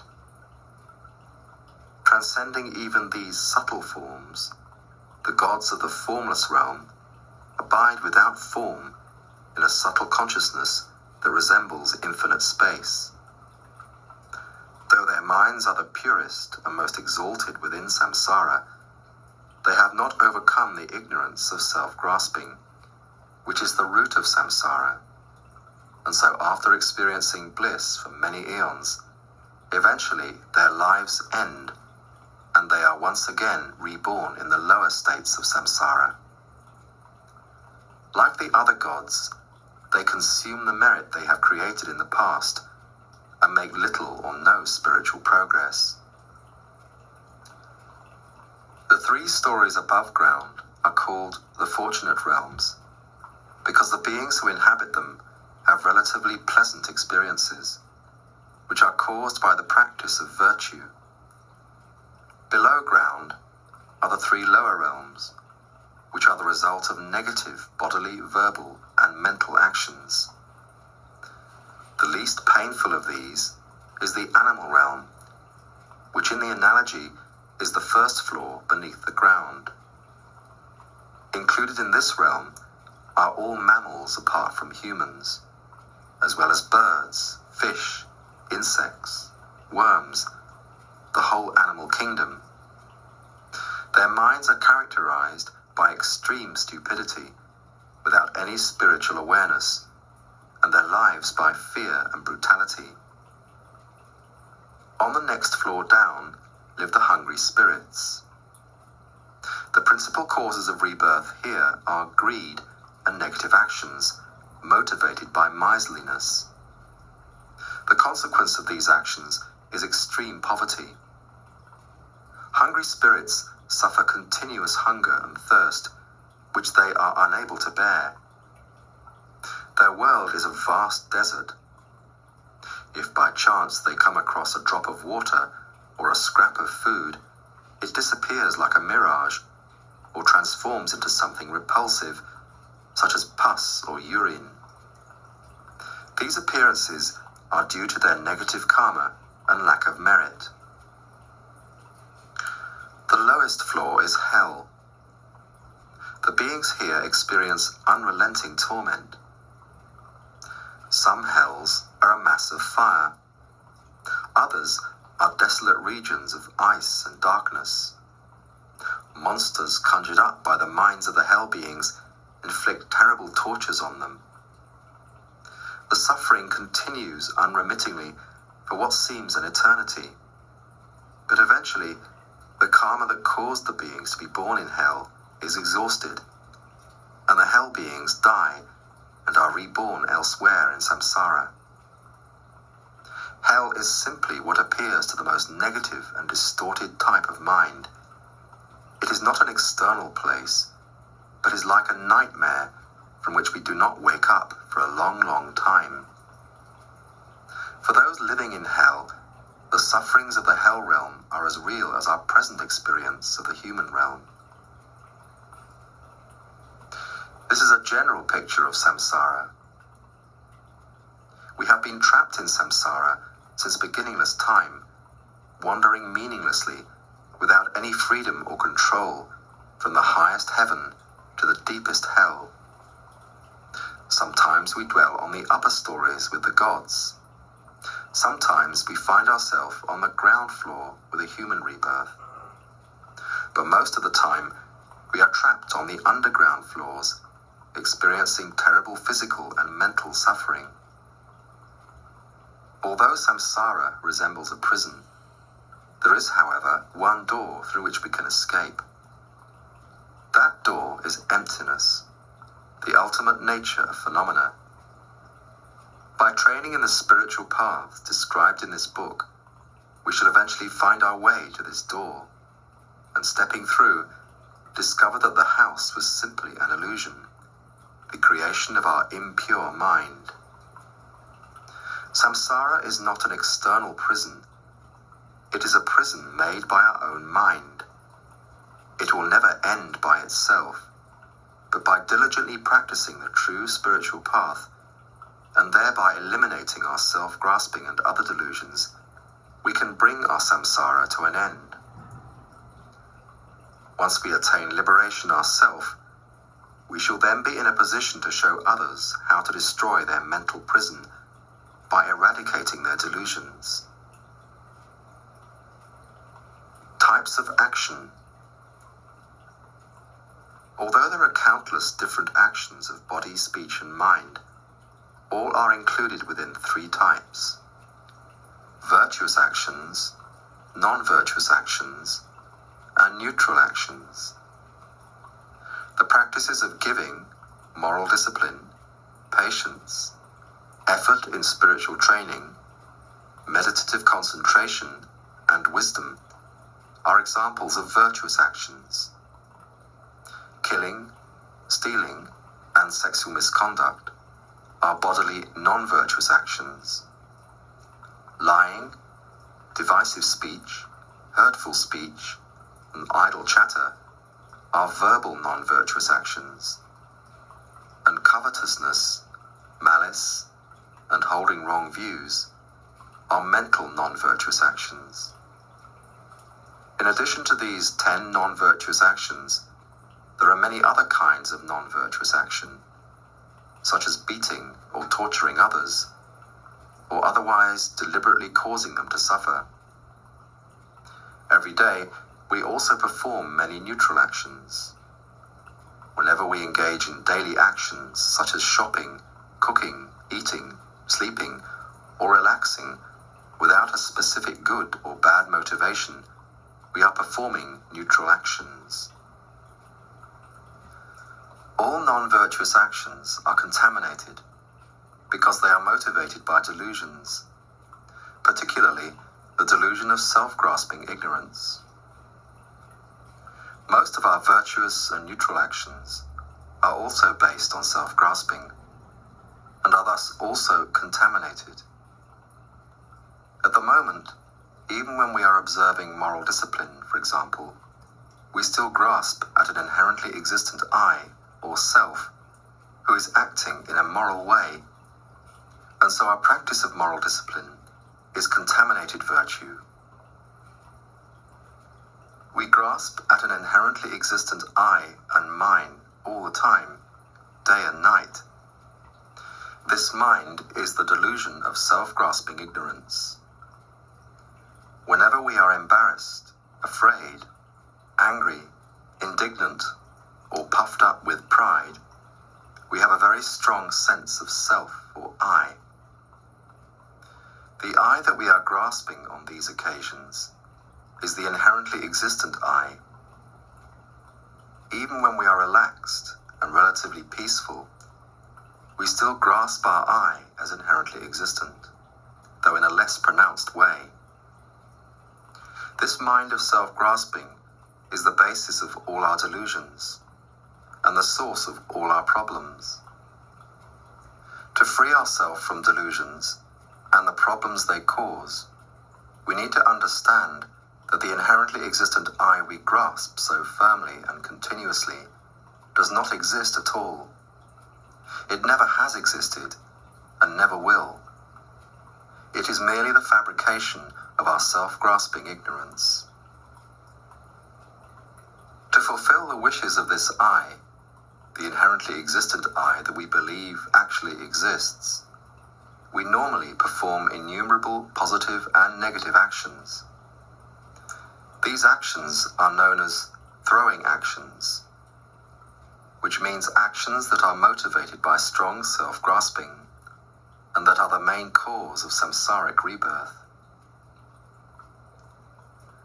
Contaminated virtuous actions throw us into higher samsaric rebirths as a human, demigod, or god, whereas non-virtuous actions throw us into lower rebirths in the animal, hungry spirit, or hell realms.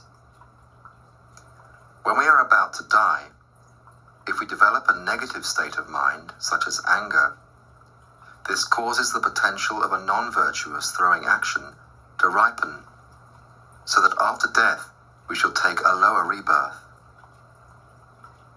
Alternatively, if at the time of death we develop a virtuous state of mind, for example, by remembering our daily spiritual practice, this causes the potential of a virtuous throwing action to ripen, so that after death we shall be reborn as a human being, or one of the other two types of higher samsaric being, and shall have to experience the sufferings of these beings.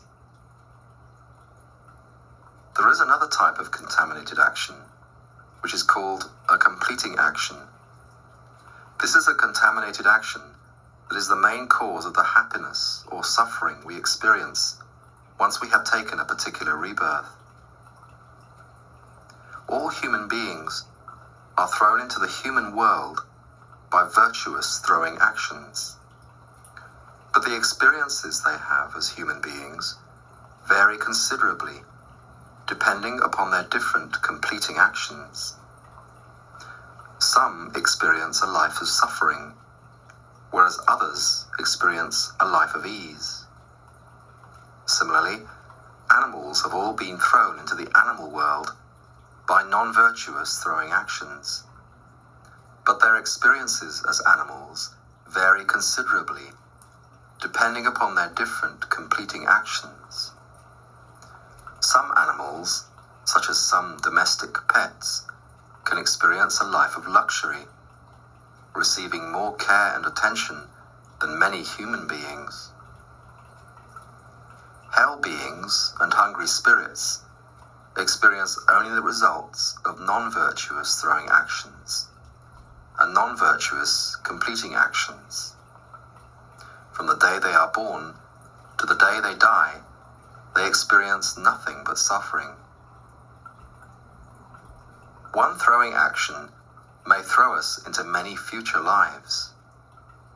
In Buddhist scriptures, an example is given of a man who became very angry with an ordained monk and told him he looked like a frog. As a result, this unfortunate man was reborn many times as a frog. However, just one rebirth is sometimes sufficient to exhaust the power of our throwing action. Some of our actions ripen in the same life in which they are performed. Some ripen in the next life, and some ripen in lives after that. In conclusion, we can see that first we develop strong self-grasping, from which arise all the other delusions. These delusions impel us to create throwing karma, which causes us to take another samsaric rebirth, in which we experience fear, suffering, and problems. Throughout this rebirth, we continuously develop self-grasping and other delusions, impelling us to create more throwing actions, and leading to yet further contaminated rebirths. This process of samsara is an endless cycle, unless we attain nirvana. Our human life. Our human life is precious and of real value only when we use it to train in spiritual paths. In itself, it is a true suffering. We experience various types of suffering because we have taken a rebirth that is contaminated by the inner poison of delusions. This experience has no beginning because we have taken contaminated rebirths since beginningless time, and it will have no end unless we attain the supreme inner peace of nirvana. If we contemplate and meditate on how we experience sufferings and difficulties throughout our life, and in life after life, we shall come to the strong conclusion that every single one of our sufferings and problems arises because we took contaminated rebirth. We shall then develop a strong wish to abandon the cycle of contaminated rebirth, samsara. This is the first step towards the happiness of nirvana, or liberation. From this point of view, contemplating and meditating on suffering has great meaning. The main purpose of this meditation is to avoid having to go through all of these experiences again in the future.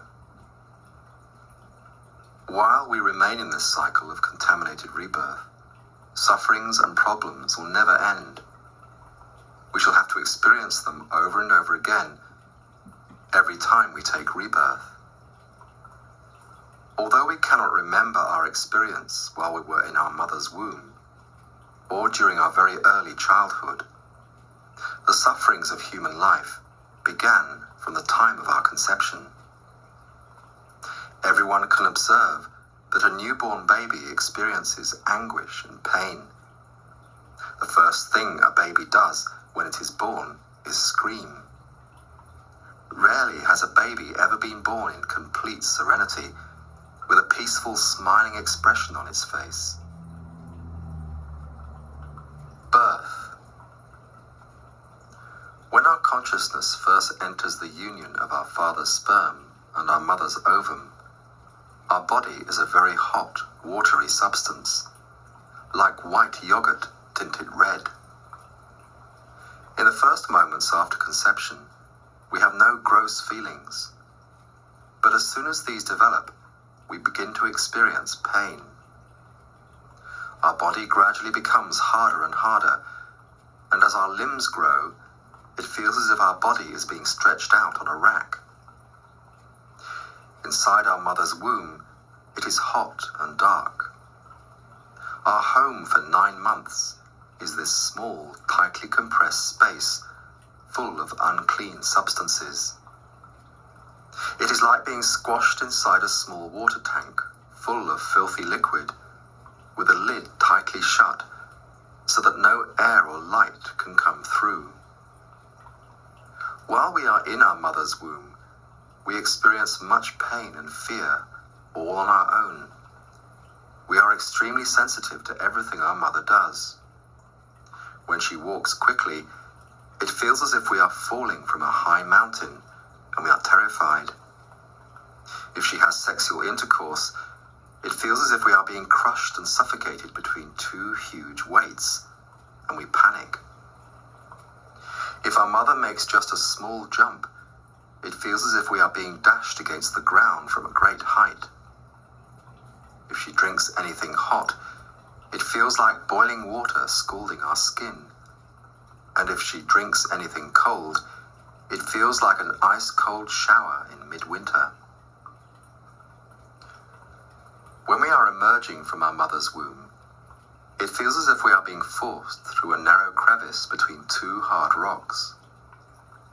When we are newly born, our body is so delicate that any kind of contact is painful. Even if someone holds us very tenderly, their hands feel like thorn bushes piercing our flesh, and the most delicate fabrics feel rough and abrasive.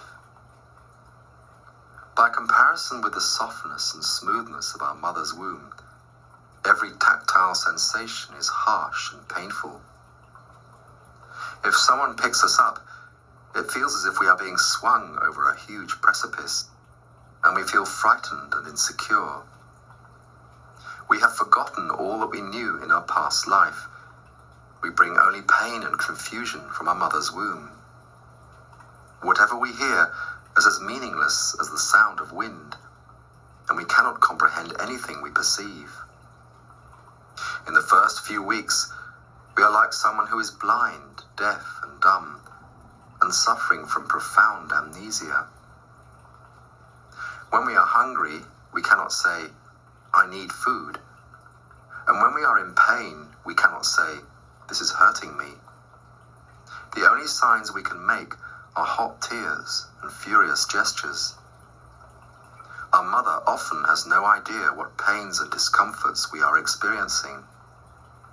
We are completely helpless and have to be taught everything: how to eat, how to sit, how to walk, how to talk. Although we are most vulnerable in the first few weeks of our life, our pains do not cease as we grow up. We continue to experience various kinds of suffering throughout our life. Just as when we light a fire in a large house, the heat from the fire pervades the whole house, and all the heat in the house comes from the fire.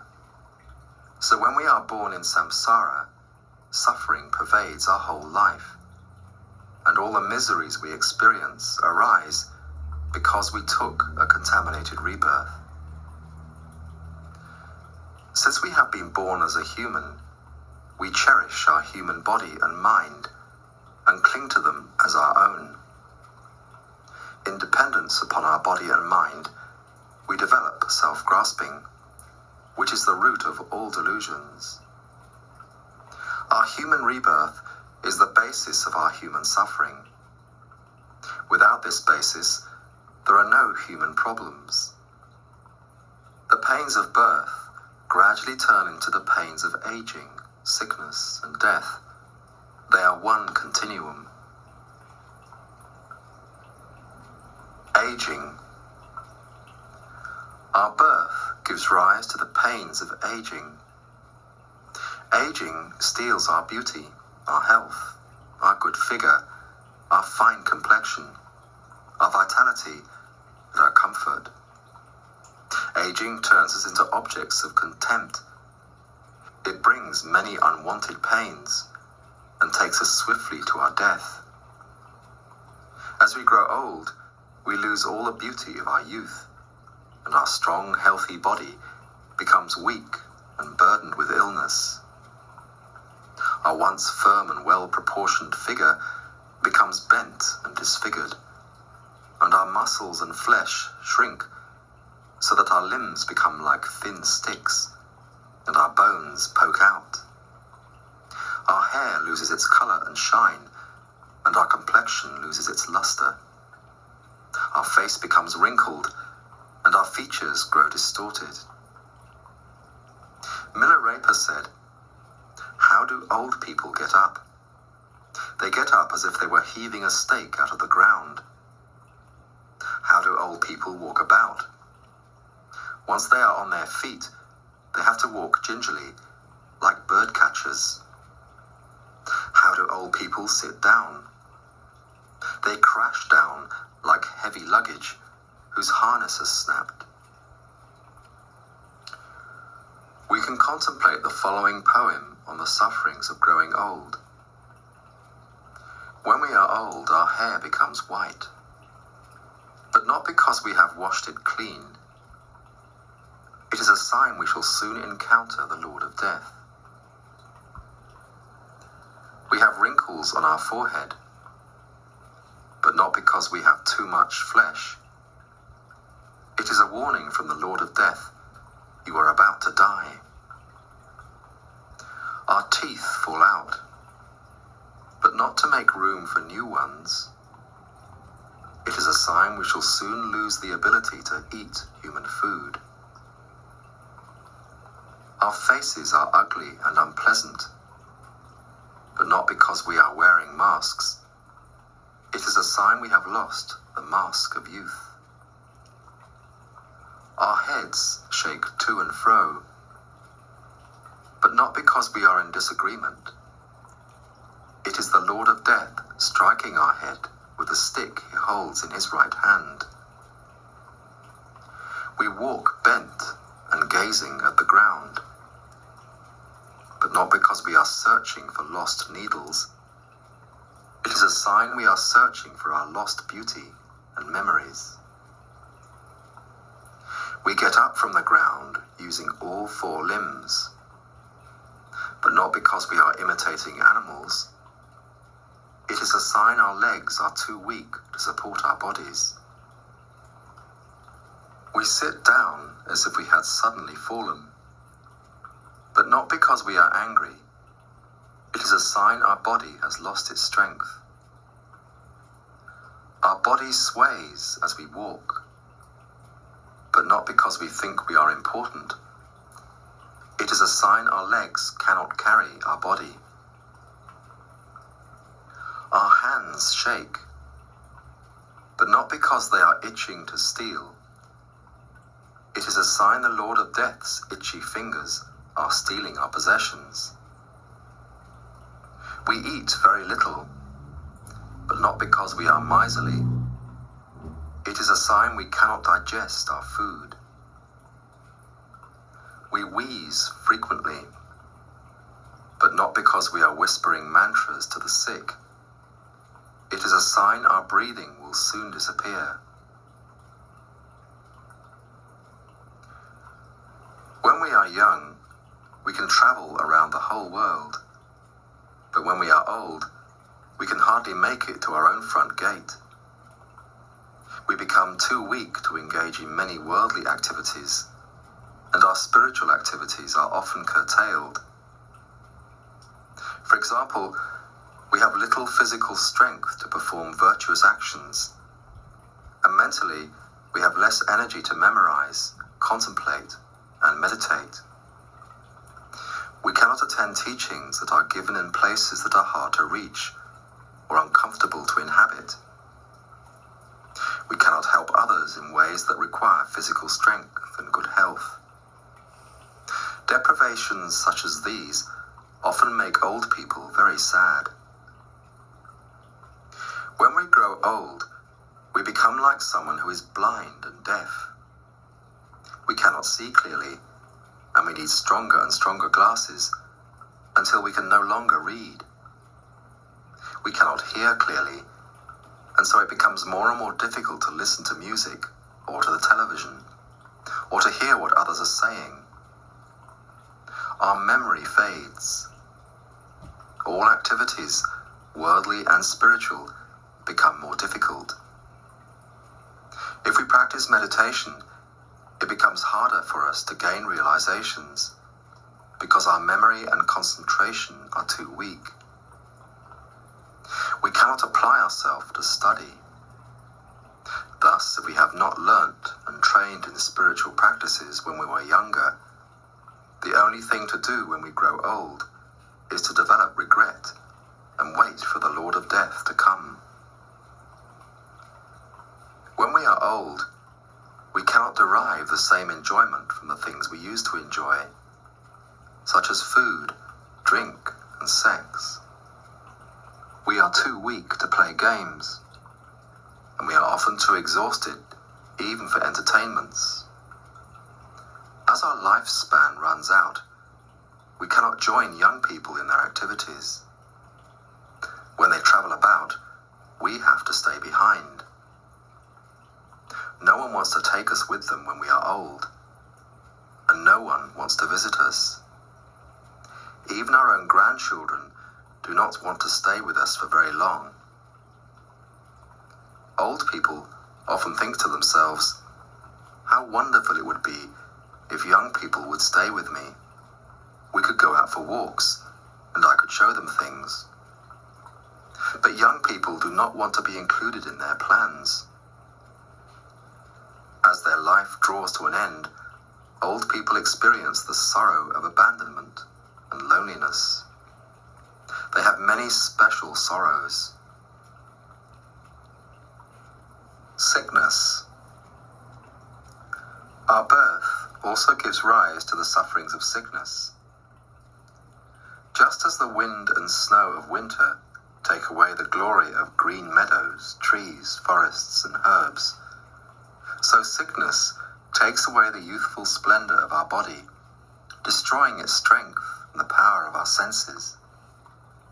If we are usually fit and well, when we become sick, we are suddenly unable to engage in all our normal physical activities. Even a champion boxer, who is usually able to knock out all his opponents, becomes completely helpless when sickness strikes. When we fall ill, We are like a bird that has been soaring in the sky and is suddenly shot down. When a bird is shot, it falls straight to the ground like a lump of lead, and all its glory and power are immediately destroyed. In a similar way, when we become ill, we have to experience sudden incapacity. If we are seriously ill, we may become completely dependent upon others and lose even the ability to control our bodily functions. This transformation is hard to bear, especially for those who pride themselves on their independence and physical well-being. When we are ill, we feel frustrated, as we cannot do our usual work or complete all the tasks we have set ourselves. We easily become impatient with our illness and depressed about all the things we cannot do. We cannot enjoy the things that usually give us pleasure, such as sport, dancing, drinking, eating rich foods, or the company of our friends. All these limitations make us feel even more miserable. And to add to our unhappiness, we have to endure all the physical pains that illness brings. When we are sick, not only do we have to experience all the unwanted pains of the illness itself, but we also have to experience all sorts of other unwished-for things. For example, we have to take whatever cure is prescribed, whether it be a foul-tasting medicine, a series of injections, a major operation, or abstinence from something we like very much.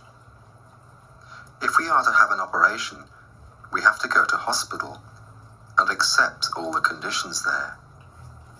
We may have to eat food we do not like and stay in bed all day long with nothing to do. And we may feel anxiety about the operation.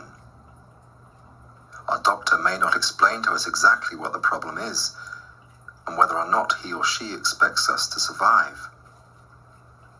If we learn that our sickness is incurable and we have no spiritual experience, we shall suffer anxiety, fear, and regret. We may become depressed and give up hope, or we may become angry with our illness, feeling that it is an enemy that has maliciously deprived us of all our joy. Death. Our birth also gives rise to the sufferings of death. If during our life we have worked hard to acquire possessions, and if we have become very attached to them, we shall experience great suffering at the time of death, thinking, now I have to leave all my precious possessions behind. Even now, we find it difficult to lend one of our most treasured possessions to someone else, let alone to give it away. No wonder we become so miserable when we realize that in the hands of death, we must abandon everything. When we die, we have to part from even our closest friends. We have to leave our partner, even though we may have been together for years and never spent a day apart. If we are very attached to our friends, we shall experience great misery at the time of death. But all we shall be able to do is hold their hands. We shall not be able to halt the process of death, even if they plead with us not to die. Usually, when we are very attached to someone, we feel jealous if they leave us on our own and spend time with someone else. But when we die, we shall have to leave our friends with others forever. We shall have to leave everyone, including our family, and all the people who have helped us in this life. When we die, this body that we have cherished and cared for in so many ways will have to be left behind. It will become mindless like a stone and will be buried in the ground or cremated. If we do not have the inner protection of spiritual experience, at the time of death, we shall experience fear and distress, as well as physical pain. When our consciousness departs from our body at death, all the potentialities we have accumulated in our mind by performing virtuous and non-virtuous actions will go with it. Other than these, we cannot take anything else out of this world. All other things deceive us. Death ends all our activities, our conversation, our eating, our meeting with friends, our sleep. Everything draws to a close on the day of our death, and we must leave all things behind, even the rings on our fingers. In Tibet, beggars carry a stick to defend themselves against dogs. To understand the complete deprivation of death, we should remember that at the time of death, beggars have to leave even this old stick, the most meager of human possessions. All over the world, we can see that names carved on stone are the only possessions of the dead. Other types of suffering. Living beings also have to experience the sufferings of separation, having to encounter what we do not like, and failing to satisfy our desires. Before the final separation at the time of death, we often have to experience temporary separation from the people and things we like, which causes us mental pain. We may have to leave our country where all our friends and relatives live. We may have to leave the job we like. We may lose our reputation. Many times in this life, we have to experience the misery of departing from the people we like, or forsaking and losing the things we find pleasant and attractive. But when we die, we have to part forever from all the companions and enjoyments of this life. We often have to meet and live with people whom we do not like, or encounter situations that we find unpleasant. Sometimes we may find ourselves in a very dangerous situation, such as in a fire or a flood, or where there is violence, such as in a riot or a battle. Our lives are full of less extreme situations which we find annoying. Sometimes we are prevented from doing the things we want to do. On a sunny day, we may set off for the beach, but find ourselves stuck in a traffic jam. Sometimes we experience interference from spirits who disturb our mind and our spiritual practices. There are countless conditions that frustrate our plans and prevent us from doing what we want. It is as if we are living in a thorn bush. Whenever we try to move, we are wounded by circumstances. People and things are like thorns piercing our flesh, and no situation ever feels entirely comfortable. The more desires and plans we have, the more frustrations we experience.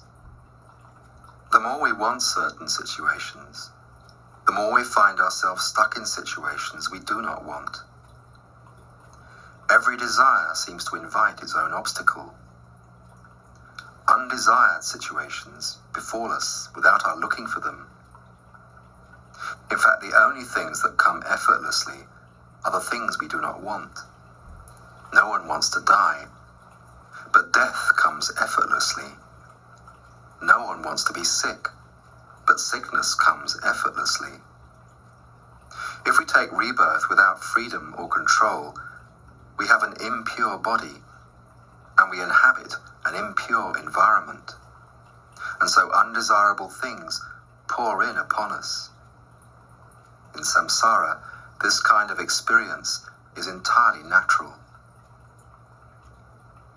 We have countless desires, but no matter how much effort we make, we never feel that we have satisfied them. Even when we get what we want, we do not get it in the way we want. We possess the object, but we do not derive satisfaction from possessing it.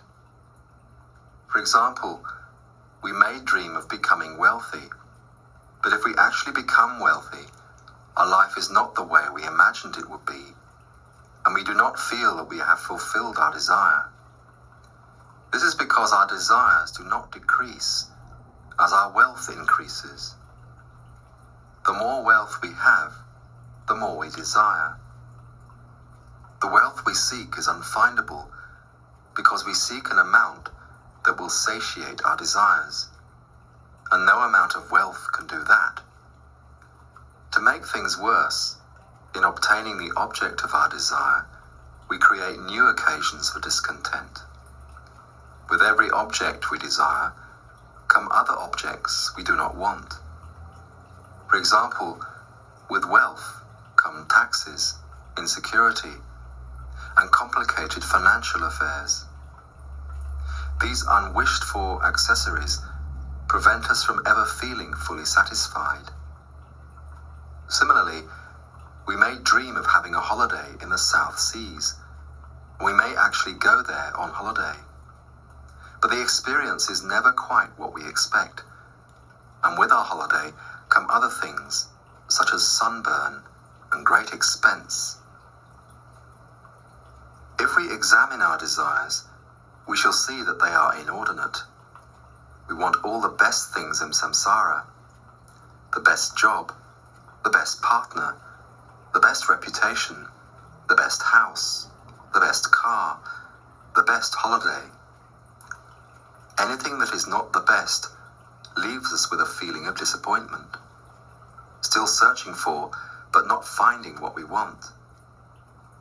No worldly enjoyment, however, can give us the complete and perfect satisfaction we desire. Better things are always being produced. Everywhere, new advertisements announce that the very best thing has just arrived on the market. But a few days later, another best thing arrives that is better than the best thing of a few days ago. There is no end of new things to captivate our desires. Children at school can never satisfy their own or their parents' ambitions. Even if they come top of their class, they feel they cannot be content unless they do the same again the following year. If they go on to be successful in their jobs, their ambitions will be as strong as ever. There is no point at which they can rest with the feeling that they are completely satisfied with what they have done. We may think that at least people who lead a simple life in the country must be content. But if we look at their situation, we shall find that even farmers search for but do not find what they want. Their lives are full of problems and anxieties, and they do not enjoy real peace and satisfaction. Their livelihoods depend upon many uncertain factors beyond their control, such as the weather. Farmers have no more freedom from discontent than businessmen who live and work in the city. Businessmen look smart and efficient as they set off to work each morning, carrying their briefcases. But although they look so smooth on the outside, in their hearts they carry many dissatisfactions. They are still searching for, but not finding what they want. If we reflect on this situation, we may decide that we can find what we are searching for by abandoning all our possessions. We can see, however, that even poor people are looking for, but not finding what they seek. And many poor people have difficulty in finding the most basic necessities of life. We cannot avoid the suffering of dissatisfaction by frequently changing our situation. We may think that if we keep getting a new partner or a new job, or keep traveling about, we shall eventually find what we want. But even if we were to travel to every place on the globe and have a new lover in every place, we would still be seeking another place and another lover. In samsara, there is no real fulfillment of our desires. Whenever we see anyone in a high or low position, male or female, they differ only in appearance, dress, behavior, and status. In essence, they are all equal. They all experience problems in their lives. Whenever we have a problem, it is easy to think that it is caused by our particular circumstances, and that if we were to change our circumstances, our problem would disappear. We blame other people, our friends, our food, our government, our times, the weather, society, history, and so forth. However, external circumstances such as these are not the main causes of our problems. We need to recognize that these painful experiences are the consequences of our taking a rebirth that is contaminated by the inner poison of delusions. Human beings have to experience human sufferings because they took a contaminated human rebirth. Animals have to experience animal suffering, and hungry spirits and hell beings similarly have to experience their own particular sufferings because they took a contaminated rebirth. Even gods are not free from suffering because they too have taken a contaminated rebirth. By contemplating all the miseries of contaminated rebirth, we make the strong determination: for as long as I remain in the cycle of contaminated rebirth, samsara, I shall have to experience all these sufferings endlessly, life after life. I must therefore abandon samsara and attain the supreme inner peace of nirvana. We meditate on this determination for as long as possible. We need continually to repeat the cycle of contemplations on the sufferings of contaminated rebirth, and then meditate deeply on the determination to abandon samsara. The mind that holds this determination is renunciation. Once we have attained nirvana, we shall never again experience contaminated environments, enjoyments, bodies, or minds. We shall experience everything as pure because our mind will have become pure, free from the inner poison of delusions. In conclusion, the first step towards the attainment of nirvana is gaining the realization of renunciation, the spontaneous wish to abandon samsara or contaminated rebirth. We then abandon samsara and attain nirvana by gaining a direct realization of emptiness, the ultimate nature of phenomena, which will be explained in detail in the chapter on ultimate truth. We need to create virtuous or positive actions because these are the root of our future happiness. We need to abandon non-virtuous or negative actions because these are the root of our future sufferings. And we need to control our delusions because these are the root of our contaminated rebirths. We can do all of this by sincerely engaging in the following practices of faith, sense of shame, consideration for others, non-attachment, non-hatred, and effort. Faith. Faith is the root of all virtuous qualities and spiritual realizations. In particular, our ability to enter the spiritual path depends upon our having the faith that believes that spiritual realizations directly protect us from suffering and fear. The great yogi in Sapa said that all spiritual experiences, great and small, depend upon faith. Since faith is the root of all attainments, it should be our main practice. While the famous Buddhist master Atisha was in Tibet, a man once approached him asking for spiritual instructions. Atisha remained silent, and so the man, thinking that he had not been heard, repeated his request very loudly.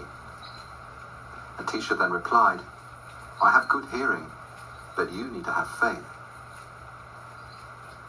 What exactly is faith?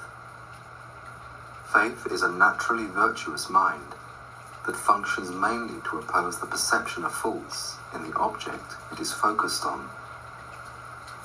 The object of faith is any object that is regarded as holy or pure, such as enlightened beings, spiritual teachings, spiritual realizations, and spiritual teachers and friends.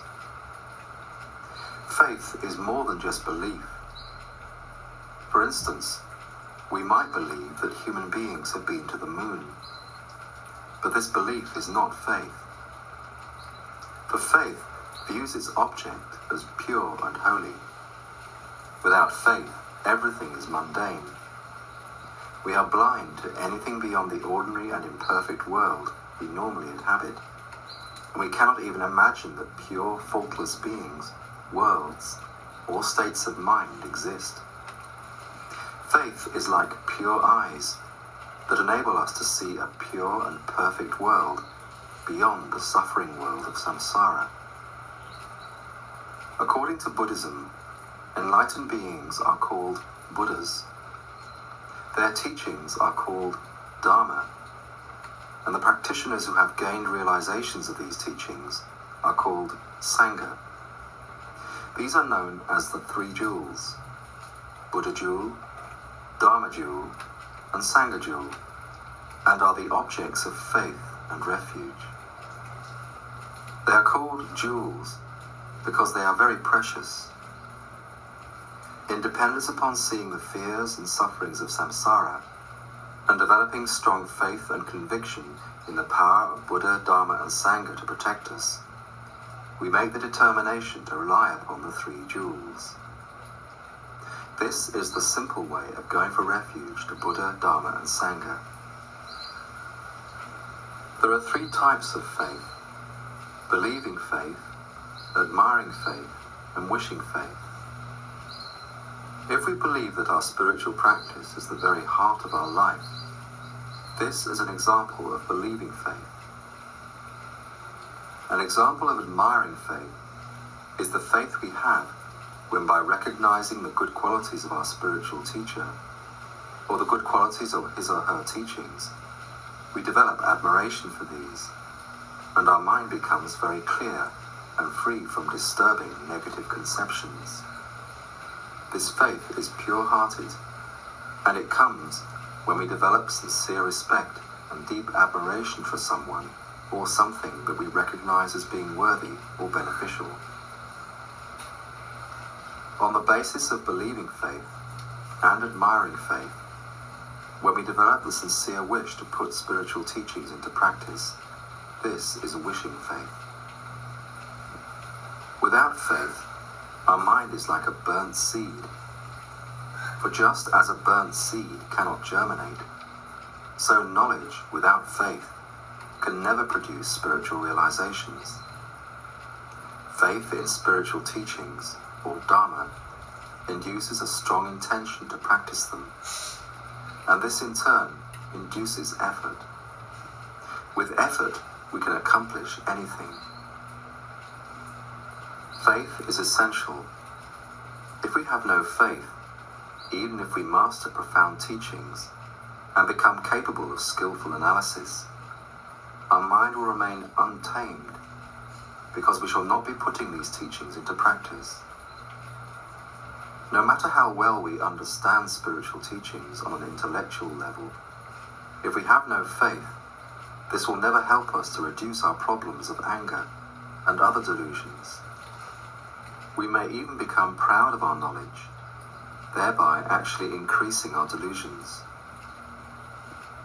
Spiritual knowledge without faith will not help us purify our negativity. We may even create heavy negative karma by using our spiritual position for money, reputation, power, or political authority. Faith should therefore be cherished as extremely precious. Just as all places are pervaded by space, so all virtuous states of mind are pervaded by faith. If a practitioner has strong faith, then even if they make some mistake, they will still receive benefits. Once in India, there was a famine in which many people died. One old woman went to see her spiritual guide and said, "Please show me a way of saving my life." The spiritual guide advised her to eat stones. The woman asked, "But how can I make stones edible?" And he replied, "If you recite the mantra of the goddess Sunda, you will be able to cook the stones." He taught her the mantra, but he made a slight mistake.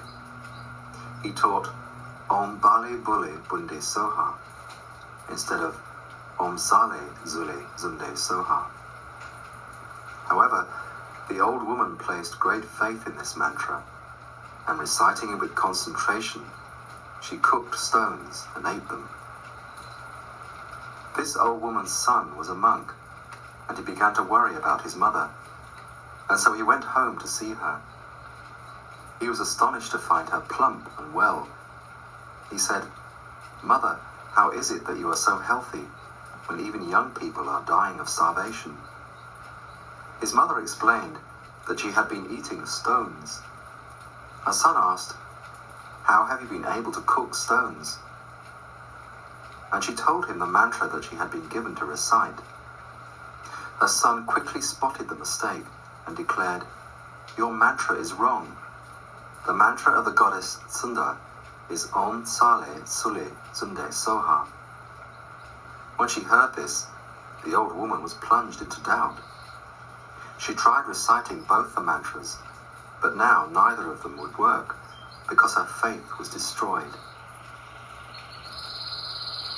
To develop and increase our faith in spiritual teachings, we need a special way of listening and reading. For example, when we are reading a book that reveals the spiritual path, we should think, "This book is like a mirror that reflects all the faults of my bodily, verbal, and mental actions. By showing up all my shortcomings, it provides me with a great opportunity to overcome them, and thereby remove all faults from my mental continuum. This book is supreme medicine. Through practicing the instructions contained within it, I can cure myself of the diseases of the delusions, which are the real source of all my problems and suffering.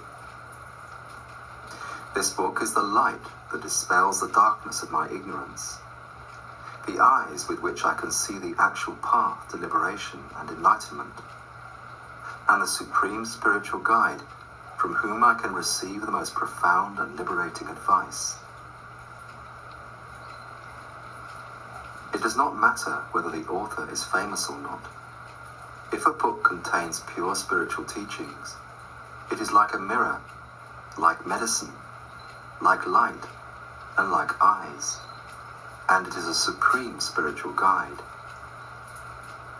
If we always read Dharma books and listen to teachings with this special recognition, our faith and wisdom will definitely increase. Contemplating in this way, we can develop and maintain faith in spiritual teachings, in teachers who show us spiritual paths, and in our spiritual friends. This will make it easier for us to make progress in our spiritual practice. Sense of shame and consideration for others.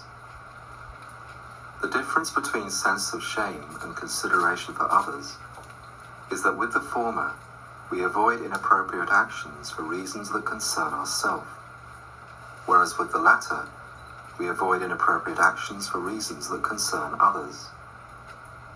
Thus, a sense of shame restrains us from committing inappropriate actions by reminding us that it is not suitable to engage in such actions because, for example, we are a spiritual practitioner, an ordained person, a spiritual teacher, an adult, and so on, or because we do not want to experience negative results from our actions. If we think it is not right for me to kill insects because this will cause me to experience suffering in the future, and then make a firm decision not to kill them, we are motivated by a sense of shame. Our sense of shame guards us against committing negative actions by appealing to our conscience and to the standards of behavior that we feel to be appropriate. If we are unable to generate sense of shame, we shall find it extremely difficult to practice moral discipline. Examples of consideration for others are holding back from saying something unpleasant because it will upset another person, or giving up fishing because of the suffering it causes the fish.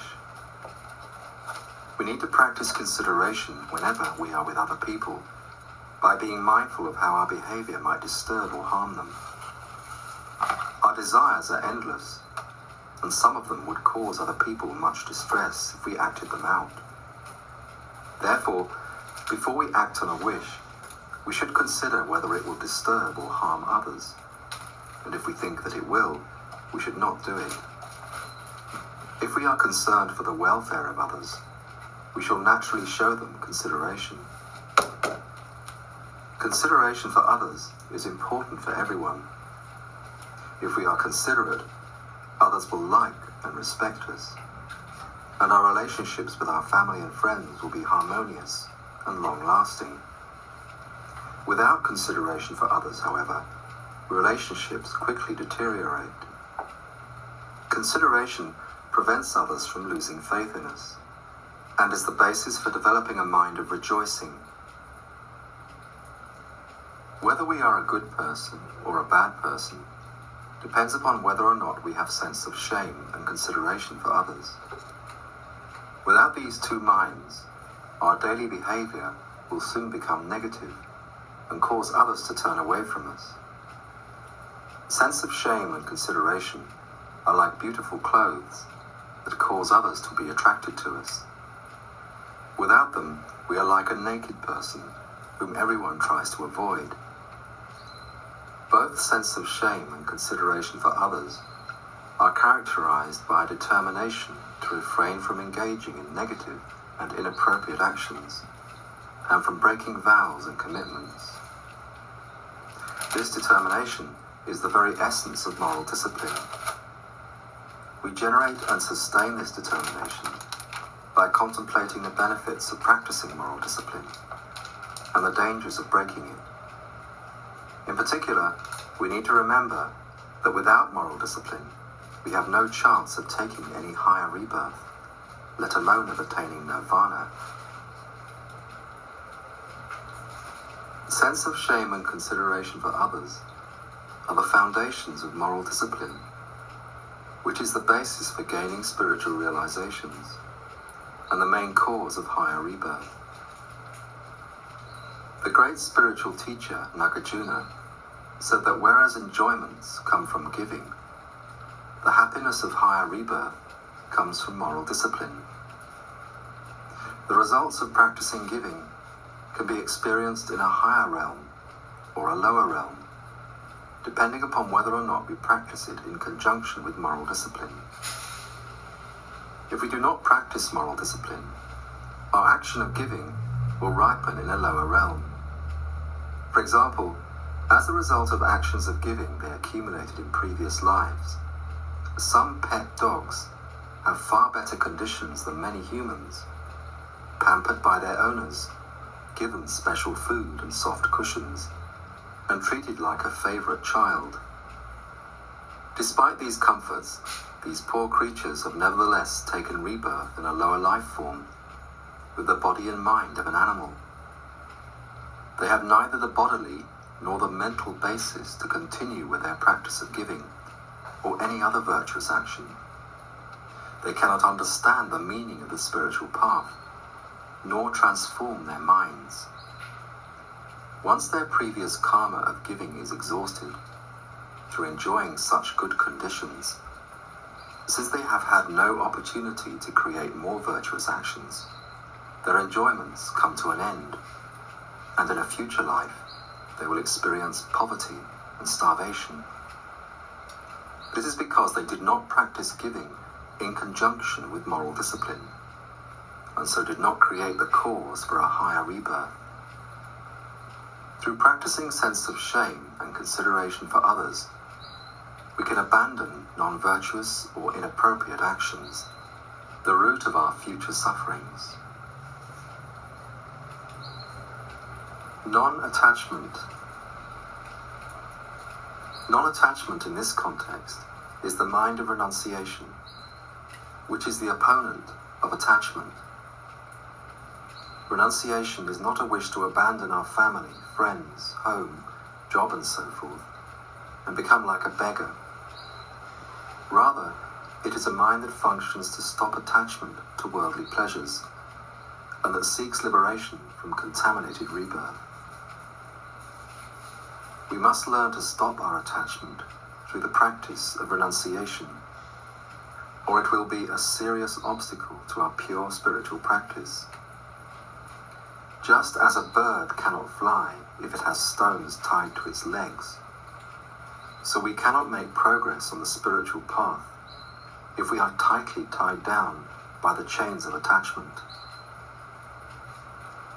The time to practice renunciation is now, before our death. We need to reduce our attachment to worldly pleasures by realizing that they are deceptive and cannot give real satisfaction. In reality, they cause us only suffering. This human life, with all its suffering and problems, is a great opportunity for us to improve both our renunciation and our compassion. We should not waste this precious opportunity. The realization of renunciation is the gateway through which we enter the spiritual path to liberation, or nirvana. Without renunciation, it is impossible even to enter the path to the supreme happiness of nirvana, let alone progress along it. To develop and increase our renunciation, we can repeatedly contemplate the following. Because my consciousness is beginningless, I have taken countless rebirths in samsara. I have already had countless bodies. If they were all gathered together, they would fill the entire world, and all the blood and other bodily fluids that have flowed through them would form an ocean. So great has been my suffering in all these previous lives that I have shed enough tears of sorrow to form another ocean. In every single life, I have experienced the sufferings of sickness, aging, death, being separated from those I love, and being unable to fulfill my wishes. If I do not attain permanent liberation from suffering now, I shall have to experience these sufferings again and again in countless future lives. Contemplating this, from the depths of our heart, we make a strong determination to abandon attachment to worldly pleasures and attain permanent liberation from contaminated rebirth. By putting this determination into practice, we can control our attachment and thereby solve many of our daily problems. Non-hatred. Non-hatred in this context is love, which is the opponent of hatred. Many people experience problems because their love is mixed with attachment. For such people, the more their love, in inverted commas, increases, the more their desirous attachment grows. If their desires are not fulfilled, they become upset and angry. If the object of their attachment, such as their lover, even so much as talks to another person, they may become jealous or aggressive. This clearly indicates that their love, in inverted commas, is not real love, but attachment. Real love can never be a cause of anger. It is the opposite of anger and can never cause problems. If we love everyone as a mother loves her dearest child, there will be no basis for any problems to arise, because our mind will always be at peace. Love is the real inner protection against suffering.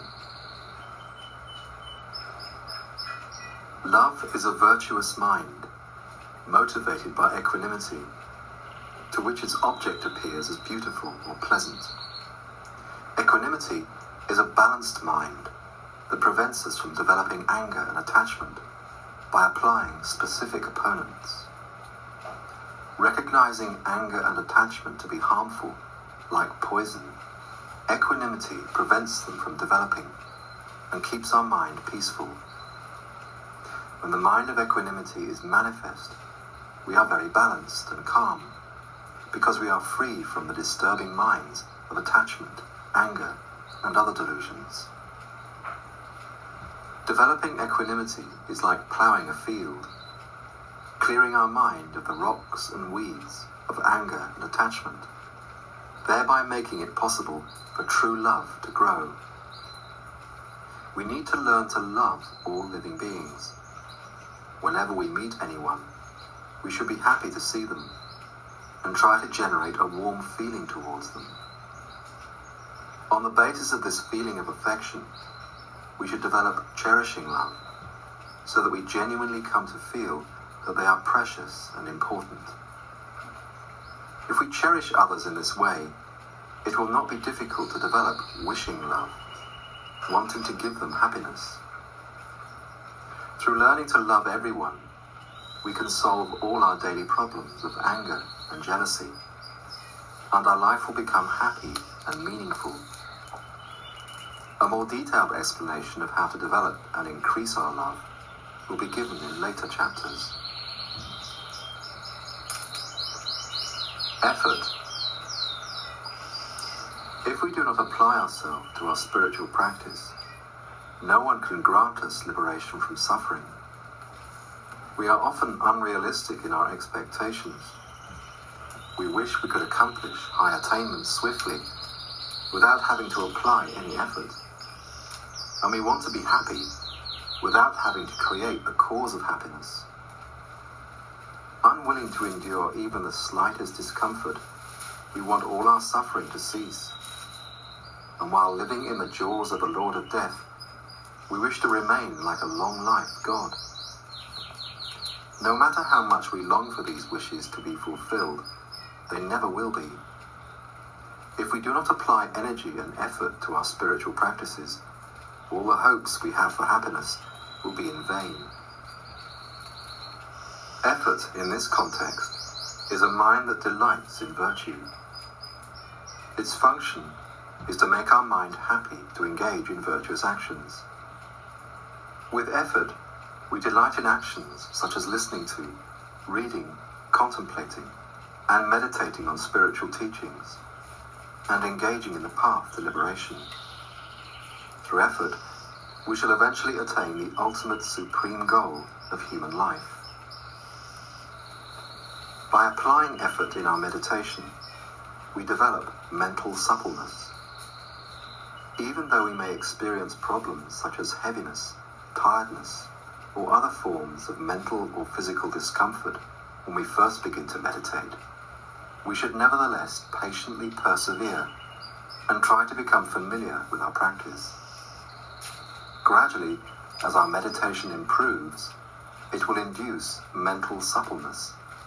Our mind and body will feel light, healthy, and tireless, and be free from obstacles to concentration. All our meditations will become easy and effective, and we shall have no difficulty in making progress. However difficult meditation may be at the beginning, we should never give up hope. Instead, we should engage in the practice of moral discipline, which protects us from gross distractions and acts as the basis for developing pure concentration. Moral discipline also strengthens mindfulness, which is the life of concentration. We need to abandon laziness arising from attachment to worldly pleasures, laziness arising from attachment to distracting activities, and laziness arising from discouragement. With laziness, we shall accomplish nothing. As long as we remain with laziness, the door to spiritual attainments is closed to us. Laziness makes our human life meaningless. It deceives us and causes us to wander aimlessly in samsara. If we can break free from the influence of laziness and immerse ourselves deeply in spiritual training, we shall quickly attain our spiritual goal. Training in spiritual paths is like constructing a large building. It demands continuous effort. If we allow our effort to be interrupted by laziness, we shall never see the completion of our work. Our spiritual attainments therefore depend upon our own effort. An intellectual understanding of spiritual teachings is not sufficient to carry us to the supreme happiness of liberation. We must overcome our laziness and put our knowledge into practice. Buddha said, if you have only effort, you have all attainments. But if you have only laziness, you have nothing. A person without great spiritual knowledge, who nevertheless applies effort consistently, will gradually attain all virtuous qualities. However, someone who knows a great deal and has only one fault, laziness, will not be able to increase his or her good qualities and gain experience of spiritual paths. Understanding all of this, we should apply joyful effort to the study and practice of spiritual teachings in our everyday life. Part 2. Progress. Learning to cherish others. From the depths of our heart, we want to be happy all the time, but we are not usually very concerned with the happiness and freedom of others. In reality, however, our own happiness and suffering are insignificant compared to that of other living beings. Others are countless, whereas we ourselves are just one single person. Understanding this, we must learn to cherish others and accomplish the ultimate supreme goal of human life. What is the ultimate supreme goal of human life? We should ask ourselves what we consider to be most important. What do we wish for, strive for, or daydream about? For some people, it is material possessions, such as a large house with all the latest luxuries, a fast car, or a well-paid job. For others, it is reputation, good looks, power, excitement, or adventure. Many try to find the meaning of their life in relationships with their family and circle of friends. All these things can make us happy for a short while, but they can also cause us much worry and suffering. They can never give us the perfect, lasting happiness that all of us in our heart of hearts long for. Since we cannot take them with us when we die, if we have made them the principal meaning of our life, they will eventually let us down. As an end in themselves, worldly attainments are hollow. They are not the real essence of human life. Of all worldly possessions, the most precious is said to be the legendary wish-granting jewel. It is impossible to find such a jewel in these degenerate times, but in the past, when human beings had abundant merit, there used to be magical jewels that had the power to grant wishes. These jewels, however, could only fulfill wishes for contaminated happiness. They could never bestow the pure happiness that comes from a pure mind. Furthermore, a wish-granting jewel only had the power to grant wishes in one life. It could not protect its owner in his or her future lives. Thus, ultimately, even a wish-granting jewel is deceptive. The only thing that will never deceive us is the attainment of full enlightenment. What is enlightenment? It is omniscient wisdom, free from all mistaken appearances. A person who possesses this wisdom is an enlightened being. According to Buddhism, enlightened being and Buddha are synonymous. With the exception of enlightened beings, all beings experience mistaken appearances all the time, day and night, even during sleep. Whatever appears to us we perceive as existing from its own side. This is mistaken appearance. We perceive I and mine as being inherently existent, and we grasp strongly, believing this appearance to be true. Due to this, we perform many inappropriate actions that lead us to experience suffering.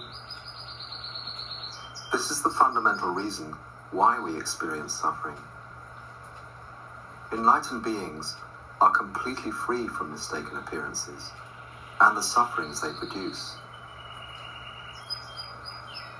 It is only by attaining enlightenment that we can fulfill our deepest wish for pure and lasting happiness.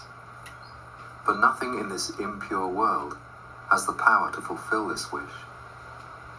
Only when we become a fully enlightened Buddha shall we experience the profound and lasting peace that comes from a permanent cessation of all delusions and their imprints. We shall be free from all faults and mental obscurations, and possess the qualities needed to help all living beings directly. We shall then be an object of refuge for all living beings. Through this understanding, we can clearly see that the attainment of enlightenment is the ultimate supreme goal and real meaning of our precious human life. Since our main wish is to be happy all the time, and to be completely free from all faults and suffering, we must develop a strong intention to attain enlightenment. We should think, I need to attain enlightenment because in samsara there is no real happiness anywhere. The main cause of enlightenment is bodhicitta, the spontaneous wish to attain enlightenment that is motivated by compassion for all living beings.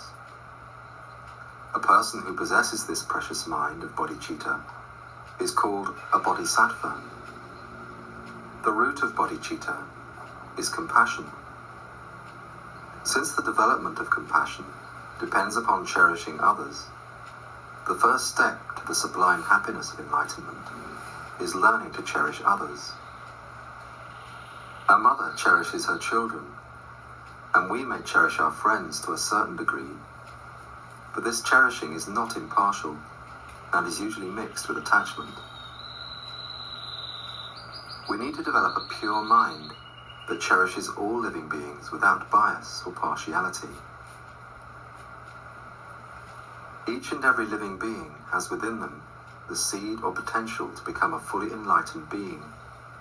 This is our Buddha nature. In Buddha's teachings, we have found the best method to realize this potential. What we need to do now is to put these teachings into practice. This is something that only human beings can do.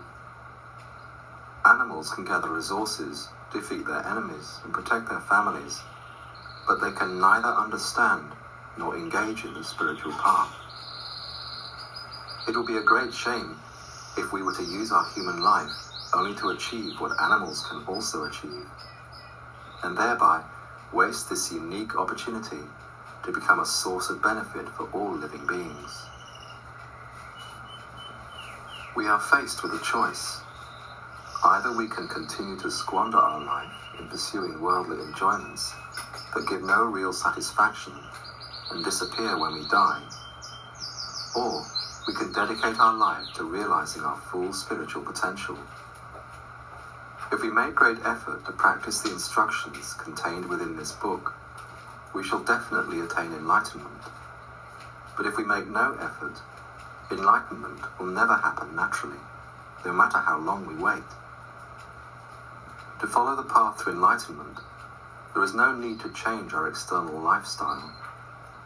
We do not need to abandon our family, friends, or enjoyments and retire to a mountain cave.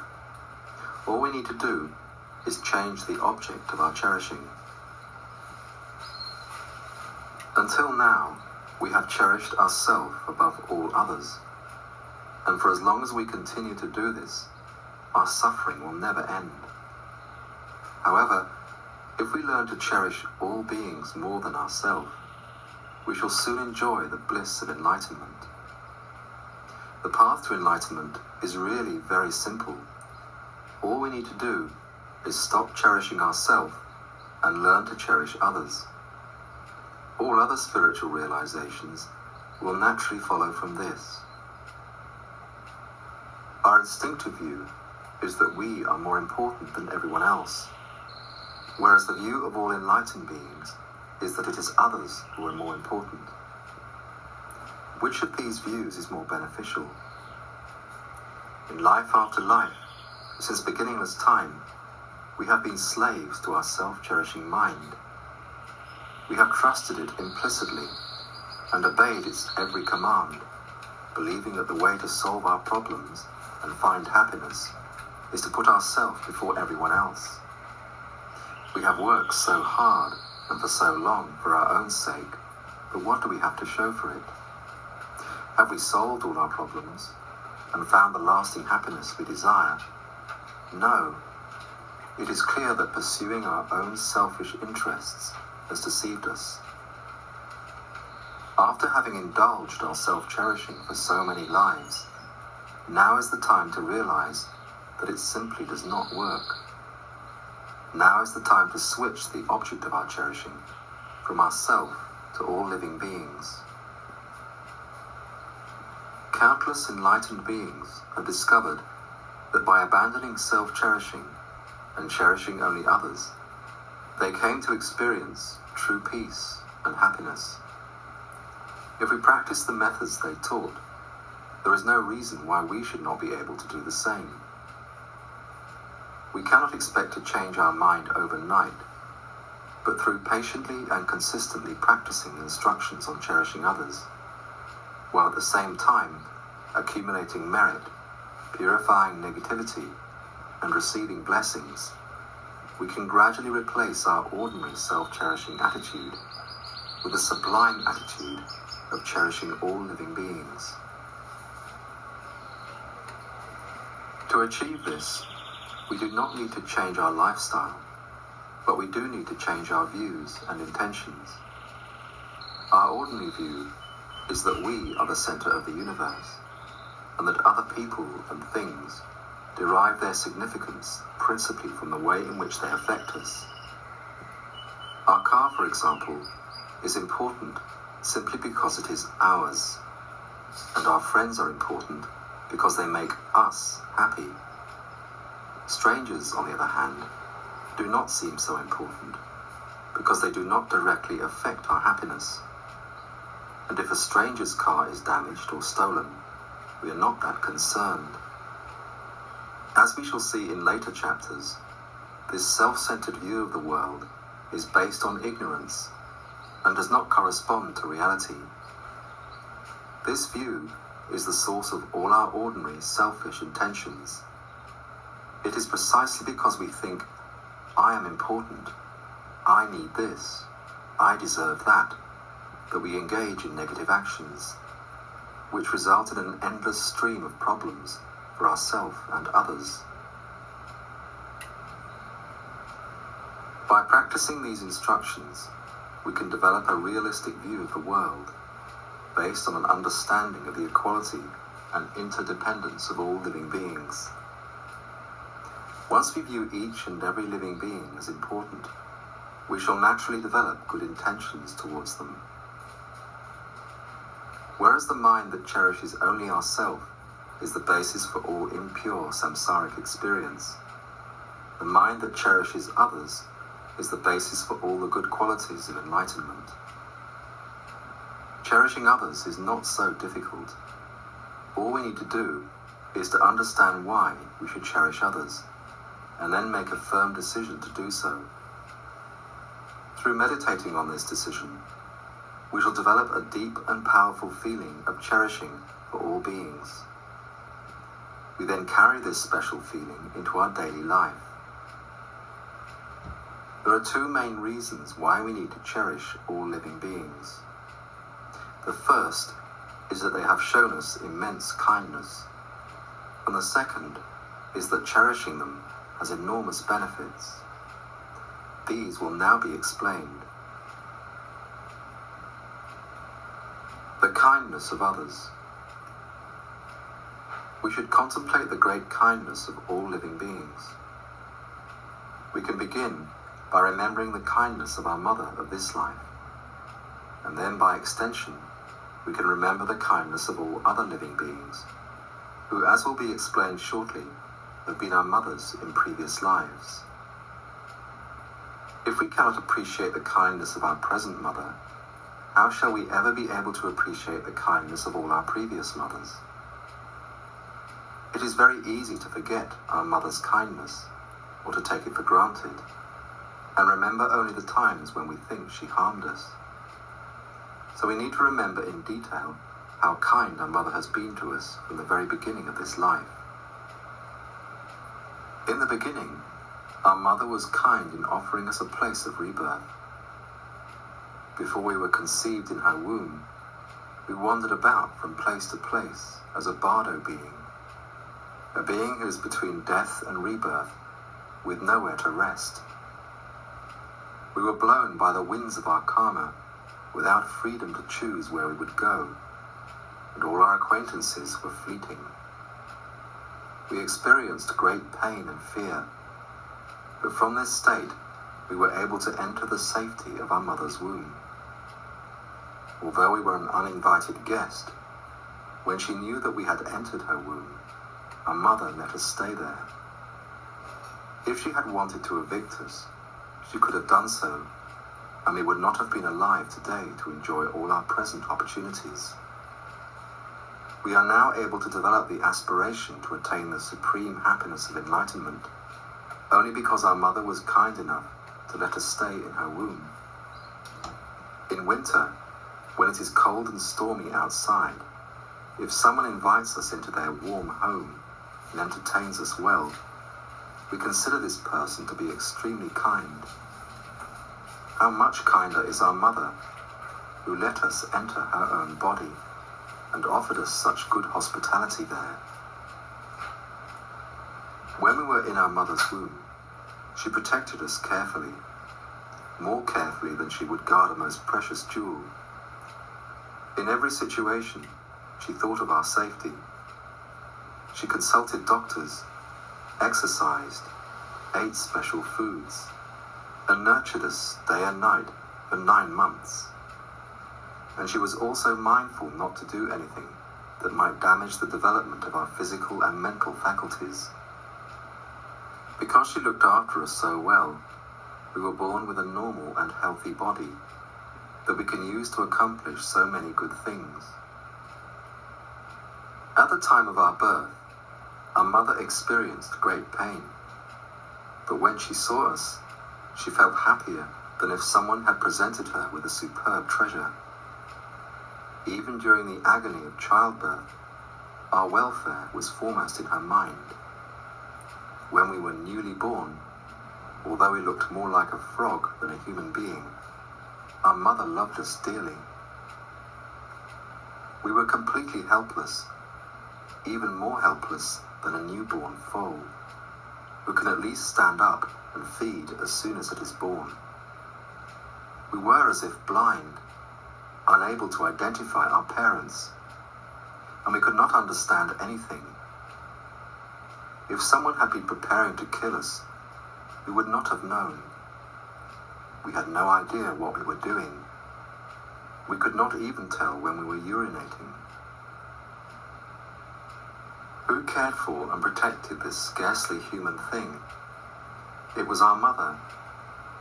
She clothed it, cradled it, and fed it with her own milk. She removed the filth from its body without feeling any disgust. Sometimes mothers remove the mucus from their baby's nose by using their own mouths, because they do not want to cause the baby any pain by using their rough hands.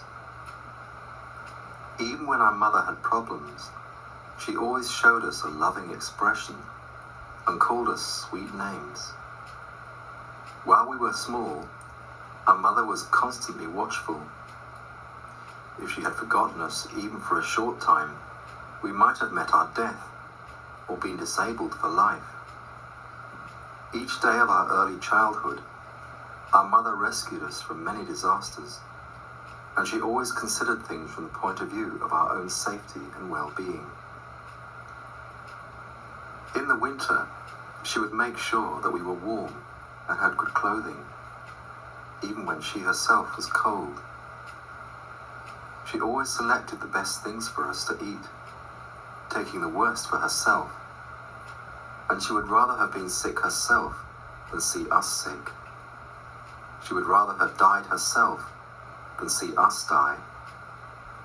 Our mother naturally behaves towards us like someone who has gained the realization of exchanging self with others, cherishing us even more than she cherishes herself.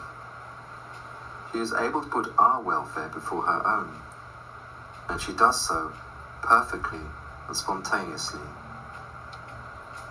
If someone were to threaten to kill us, she would offer herself to the killer instead.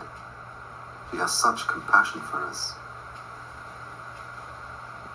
When we were small, our mother would not sleep well. She slept lightly, waking every few hours and remaining alert for our cry. As we grew older, our mother taught us how to eat, drink, speak, sit and walk. She sent us to school and encouraged us to do good things in life. If we have any knowledge and skills now, it is mainly as a result of her kindness. When we grew older and became adolescent, we preferred to be with our friends, and we would completely forget our mother. While we enjoyed ourselves, it was as if our mother had ceased to exist, and we would remember her only when we needed something from her. Although we were forgetful and allowed ourselves to become completely absorbed in the pleasures we enjoyed with our friends, our mother remained continuously concerned for us. She would often become anxious, and in the back of her mind, there was always some worry about us. She had the kind of worry we normally have only for ourselves. Even when we are grown up and have a family of our own, our mother does not cease to care for us. She may be old and weak and scarcely able to stand on her feet, and yet she never forgets her children. By meditating in this way, recalling the kindness of our mother in great detail, we shall come to cherish her very dearly. When we have this feeling of cherishing from the depths of our heart, we should extend it to all other living beings, remembering that every one of them has shown us the same kindness. How are all living beings our mothers? Since it is impossible to find a beginning to our mental continuum, it follows that we have taken countless rebirths in the past. And if we have had countless rebirths, we must have had countless mothers. Where are all these mothers now? They are all the living beings alive today. It is incorrect to reason that our mothers of former lives are no longer our mothers, just because a long time has passed since they actually cared for us. If our present mother were to die today, would she cease to be our mother? No, we would still regard her as our mother and pray for her happiness. The same is true of all our previous mothers. They died, yet they remain our mothers. It is only because of the changes in our external appearance that we do not recognize each other. In our daily life, we see many different living beings, both human and non-human. We regard some as friends, some as enemies, and most as strangers. These distinctions are made by our mistaken minds. They are not verified by valid minds. We can then meditate on the kindness of our mothers when we took other types of rebirth, considering, for example, how attentively a mother bird protects her eggs from danger, and how she shields her young beneath her wings. When a hunter comes, she does not fly away and leave her babies unprotected. All day long, she searches for food to nourish them until they are strong enough to leave the nest. There was once a robber in Tibet who stabbed a horse who was carrying a foal in her womb. His knife penetrated so deeply into the side of the horse that it cut open her uterus, and the foal emerged through its mother's side. As she was dying, the mother spent her last strength licking her offspring with great affection. Seeing this, the robber was filled with remorse.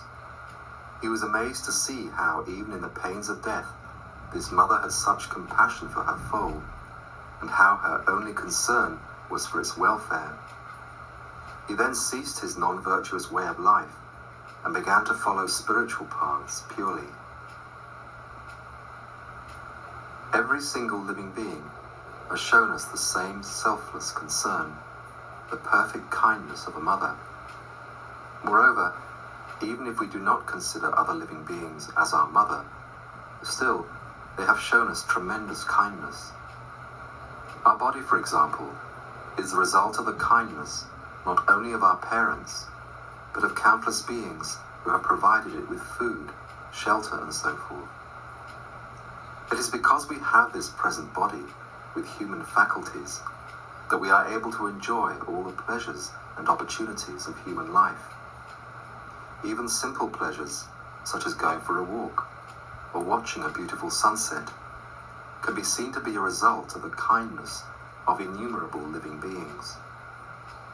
Our skills and abilities all come from the kindness of others. We had to be taught how to eat, how to walk, how to talk, and how to read and write. Even the language we speak is not our own invention, but the product of many generations.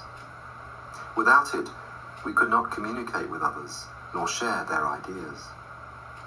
We could not listen to this book, learn spiritual practices, nor even think clearly. All the facilities we take for granted, such as houses, cars, roads, shops, schools, hospitals, and cinemas, are produced solely through others' kindness. When we travel by bus or car, we take the roads for granted, but many people worked very hard to build them and make them safe for us to use. The fact that some of the people who help us may have no intention of doing so is irrelevant.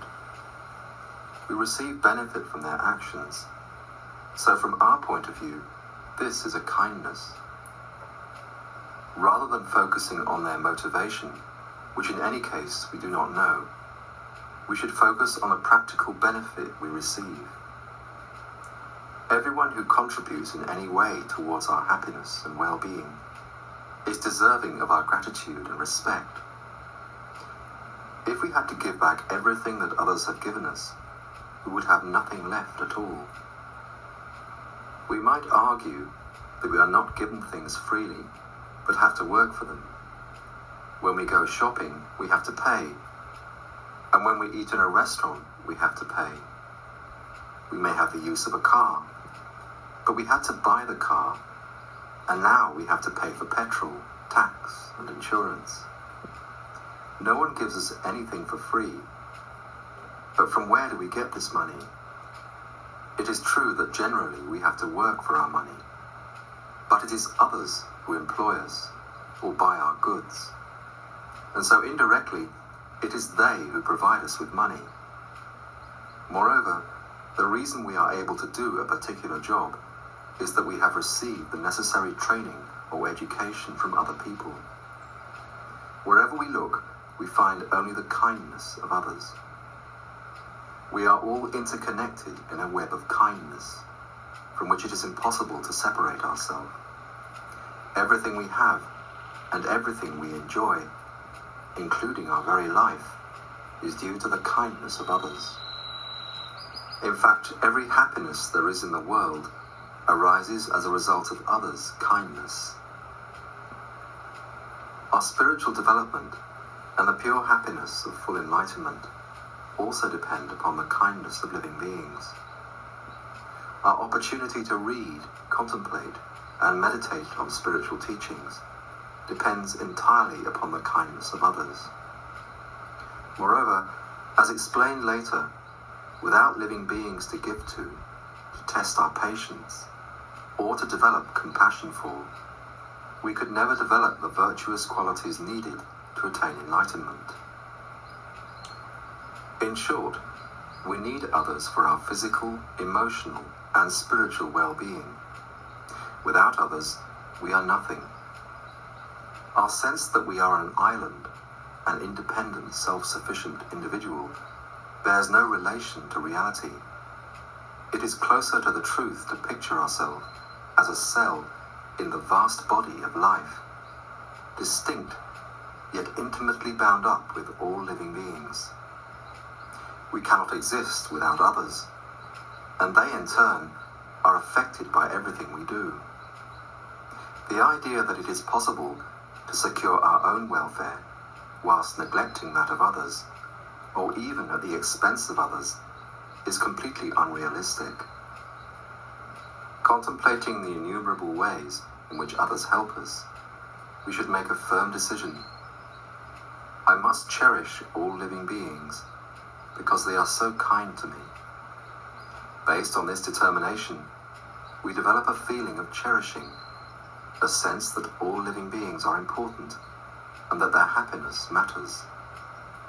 We try to mix our mind single-pointedly with this feeling and maintain it for as long as we can without forgetting it.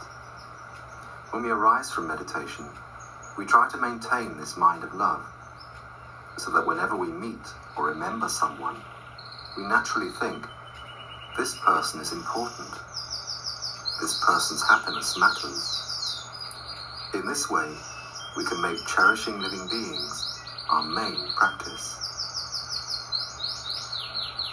The benefits of cherishing others.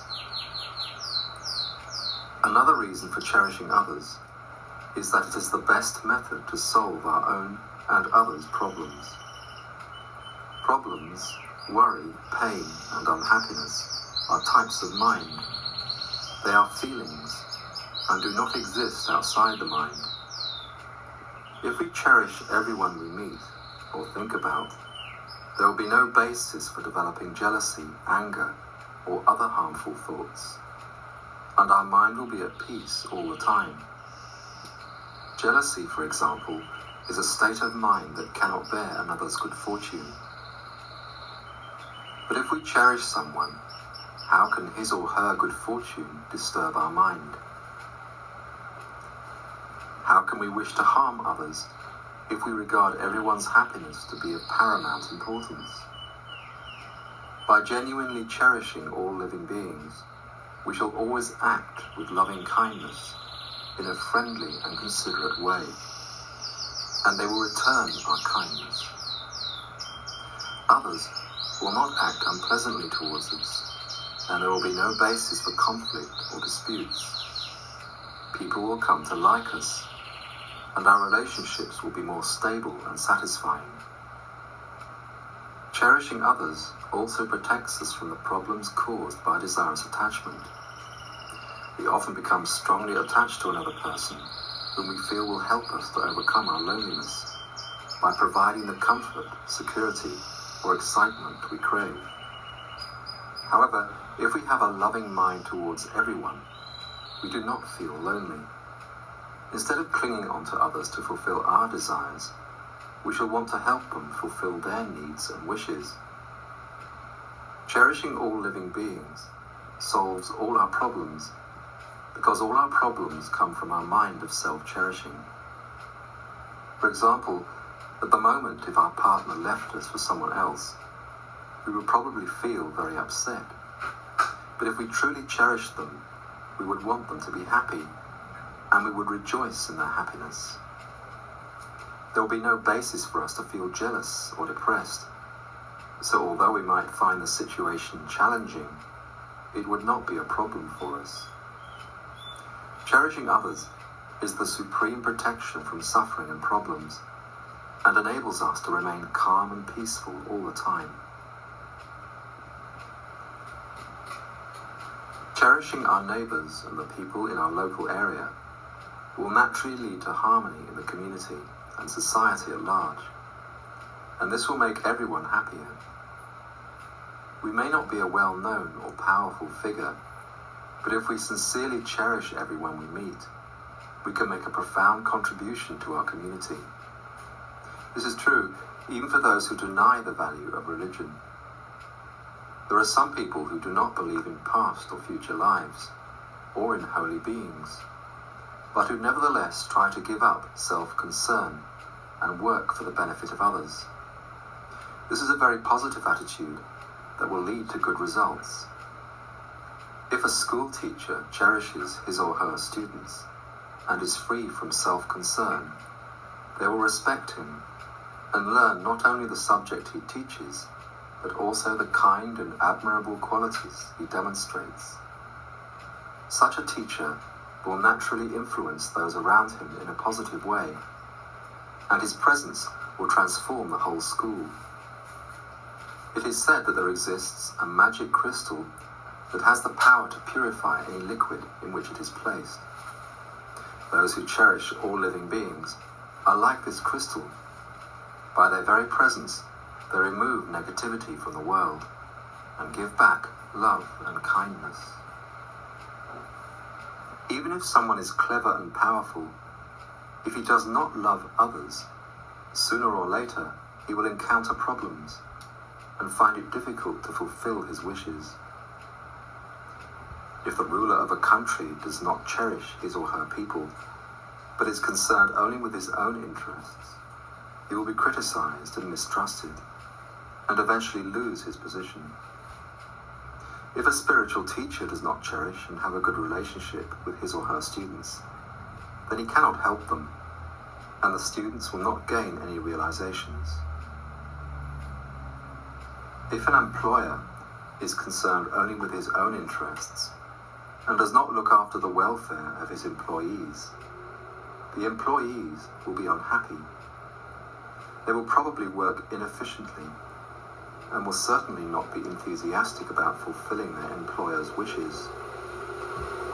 Thus, the employer will suffer from his own lack of consideration towards his employees. Similarly, if the employees are concerned only with what they can get out of the company, this will anger their employer, who may reduce their wages or ask them to leave. The company may even go bankrupt, causing them all to lose their jobs. In this way, the employees will suffer from their lack of consideration towards their employer. In every field of activity, the best way to ensure success is for the people involved to reduce their self-cherishing and have a greater sense of consideration for others. There may sometimes appear to be short-term advantages to self-cherishing, but in the long term, there are always only problems. The solution to all the problems of daily life is to cherish others. All the suffering we experience is the result of negative karma, and the source of all negative karma is self-cherishing. It is because we have such an exaggerated sense of our own importance that we frustrate other people's wishes in order to fulfill our own. Driven by our selfish desires, we think nothing of destroying others' peace of mind and causing them distress.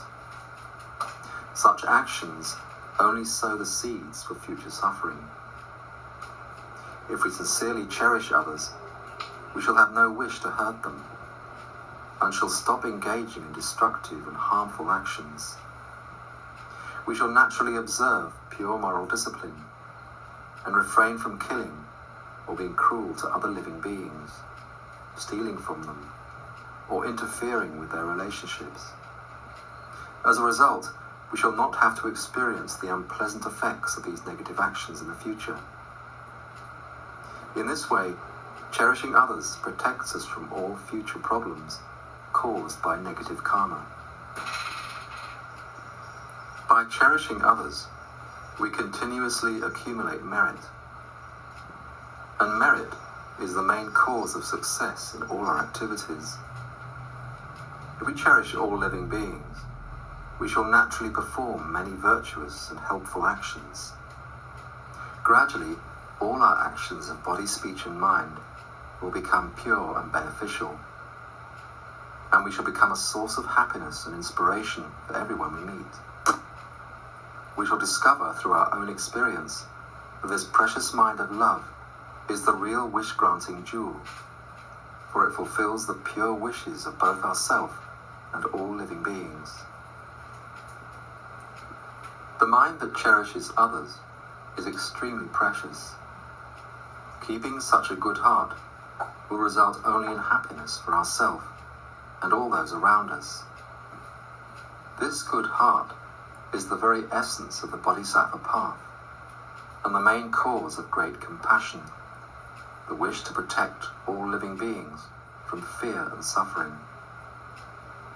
Through improving our great compassion, we shall eventually achieve the universal compassion of a Buddha, which actually has the power to protect all living beings from suffering.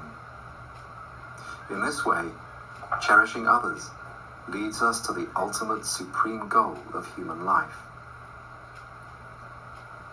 Through contemplating all these advantages of cherishing others, we arrive at the following determination. I will cherish all living beings without exception, because this precious mind of love is the supreme method for solving all problems and fulfilling all wishes. Eventually, it will give me the supreme happiness of enlightenment.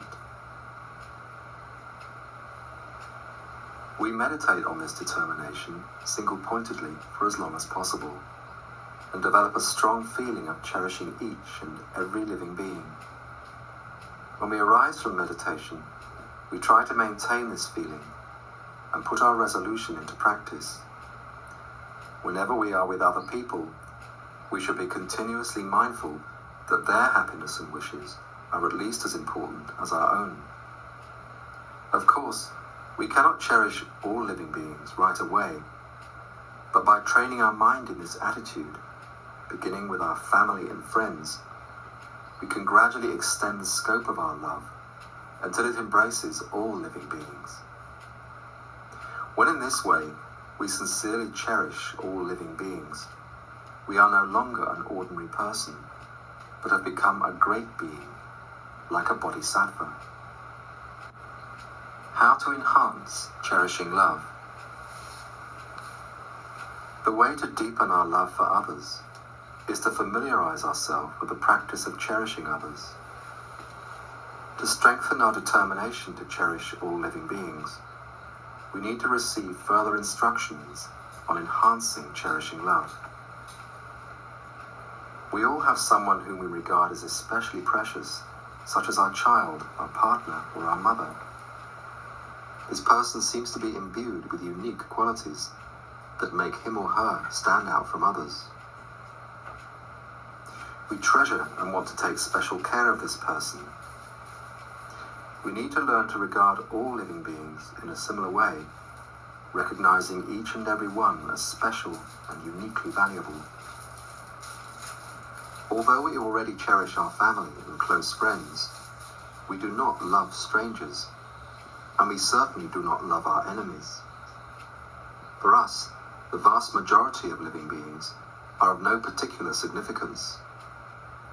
By practicing the instructions on cherishing others, we can remove this bias and come to treasure each and every living being, just as a mother regards her dearest child.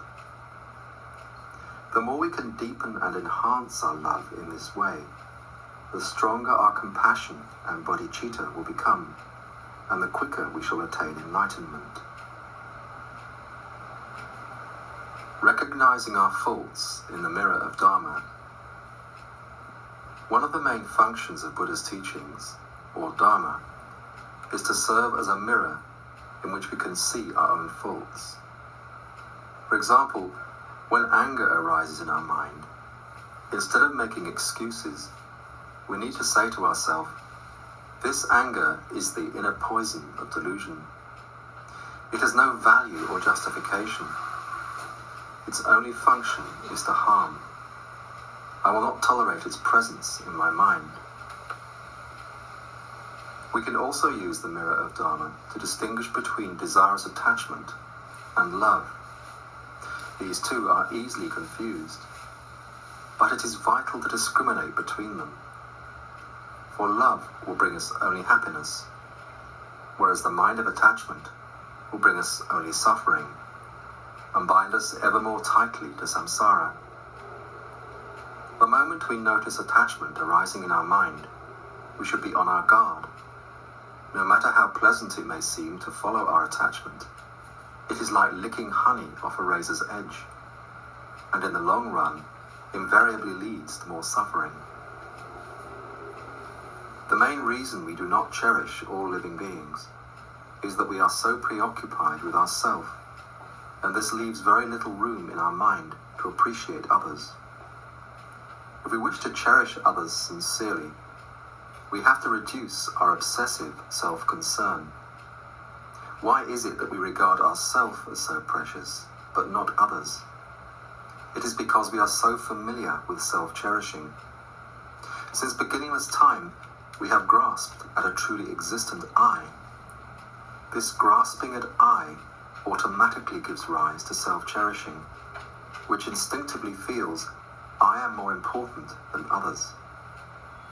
For ordinary beings, grasping at one's own I and self-cherishing are like two sides of the same coin.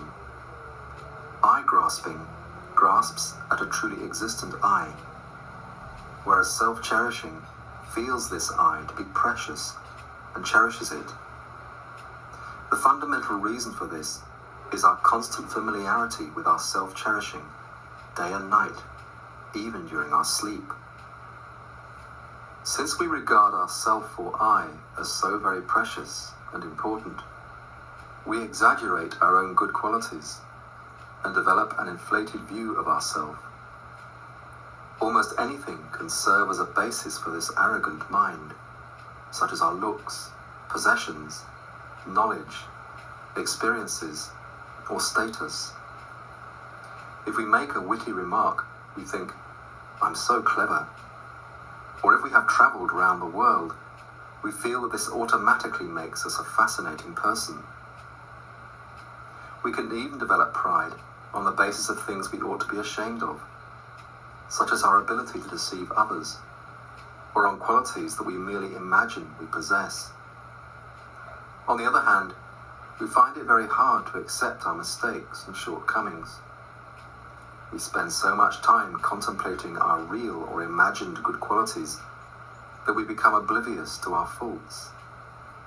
In reality, our mind is full of gross delusions, but we ignore them and may even fool ourselves into thinking that we do not have such repulsive minds.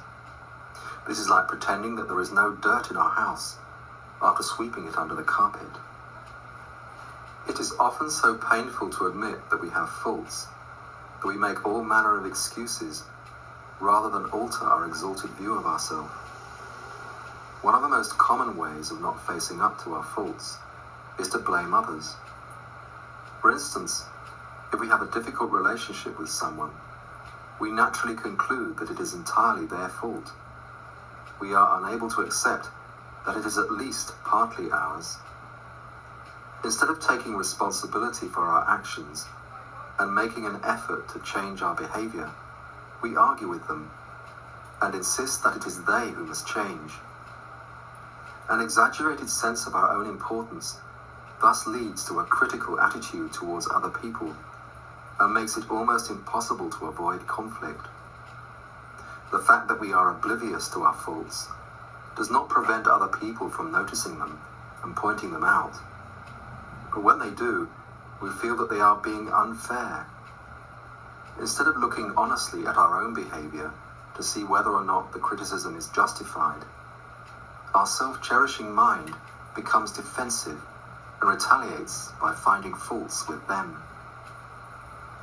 Another reason why we do not regard others as precious is that we pay attention to their faults whilst ignoring their good qualities. Unfortunately, we have become very skilled in recognizing the faults of others, and we devote a great deal of mental energy to listing them, analyzing them, and even meditating on them. With this critical attitude, if we disagree with our partner or colleagues about something, instead of trying to understand their point of view, we repeatedly think of many reasons why we are right and they are wrong. By focusing exclusively on their faults and limitations, we become angry and resentful, and rather than cherishing them, we develop the wish to harm or discredit them. In this way, small disagreements can easily turn into conflicts that simmer for months.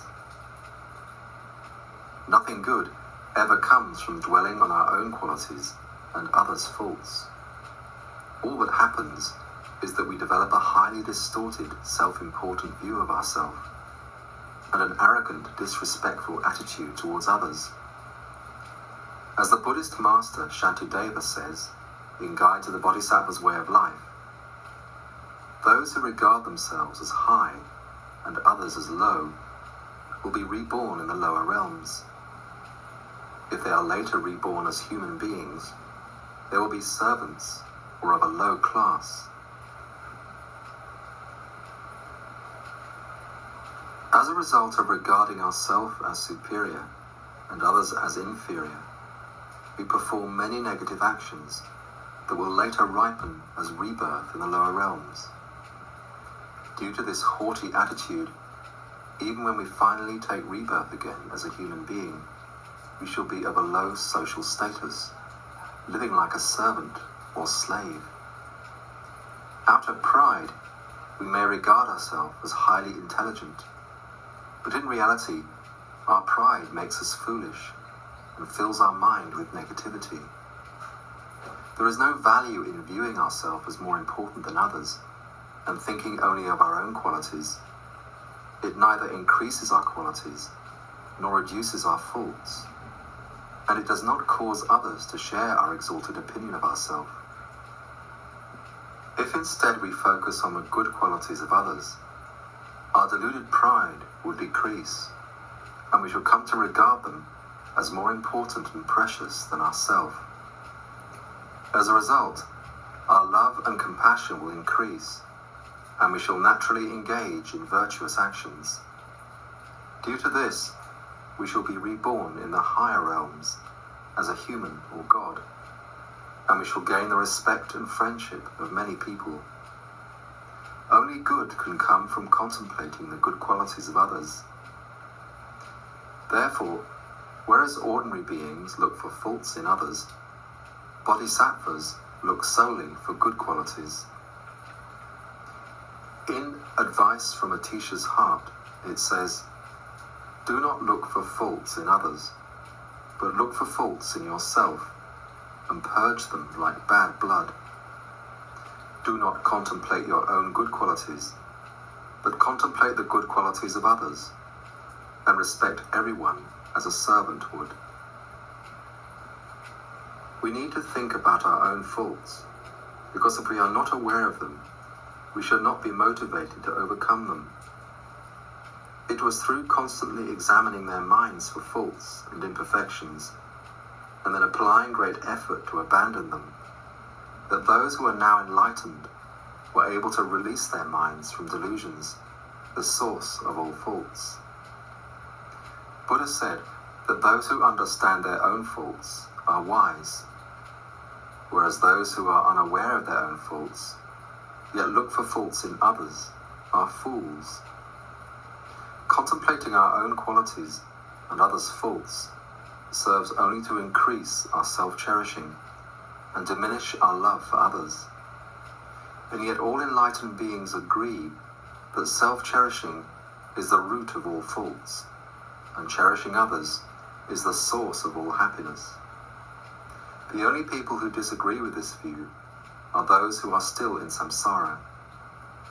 We can keep our ordinary view if we wish, or we can adopt the view of all the holy beings. The choice is ours. But we would be wise to adopt the latter if we wish to enjoy real peace and happiness. Some people argue that one of our main problems is a lack of self-esteem, and that we need to focus exclusively on our good qualities in order to boost our self-confidence. It is true that to make authentic spiritual progress, we need to develop confidence in our spiritual potential and to acknowledge and improve our good qualities. However, we also need a keen and realistic awareness of our present faults and imperfections. If we are honest with ourselves, we shall recognize that at the moment our mind is filled with defilements, such as anger, attachment, and ignorance. These mental diseases will not go away just by our pretending they do not exist. The only way we can ever get rid of them is by honestly acknowledging their existence. and then making the effort to eliminate them. Although we need to be acutely aware of our faults, we must never allow ourselves to become overwhelmed or discouraged by them. We may have a lot of anger in our mind, but this does not mean that we are an inherently angry person. No matter how many delusions we may have, or how strong they are not an essential part of our mind.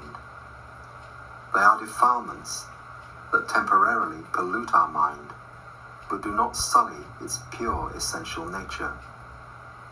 They are like mud that dirties water, but never becomes an intrinsic part of it. Just as mud can always be removed to reveal pure, clear water, so delusions can be removed to reveal the natural purity and clarity of our mind. While acknowledging that we have delusions, we should not identify with them, thinking, I am a selfish, worthless person, or I am an angry person.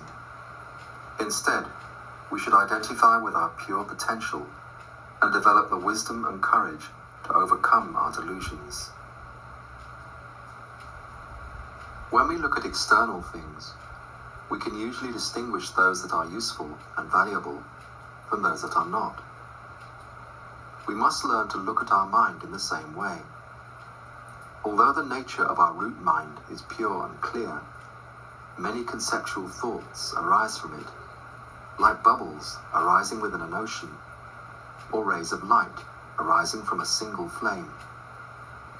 Some of these thoughts are beneficial and lead to happiness, both now and in the future, whereas others lead to suffering and the extreme misery of rebirth in the lower realms. We need to keep a constant watch over our mind and learn to distinguish between the beneficial and harmful thoughts that are arising moment by moment. Those who are able to do this are truly wise.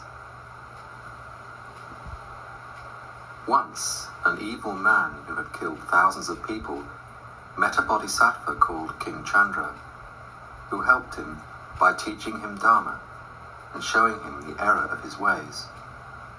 The man said, having looked into the mirror of Dharma, I now understand how negative my actions have been, and I feel great regret for them. Motivated by deep remorse, he engaged sincerely in purification practices and eventually became a highly realized yogi. This shows that by recognizing one's own faults in the mirror of Dharma and then making a concerted effort to remove them, even the most evil person can become a completely pure being. In Tibet, there was once a famous Dharma practitioner called Geshe Ben Gungil, who neither recited prayers nor meditated in the traditional meditation posture.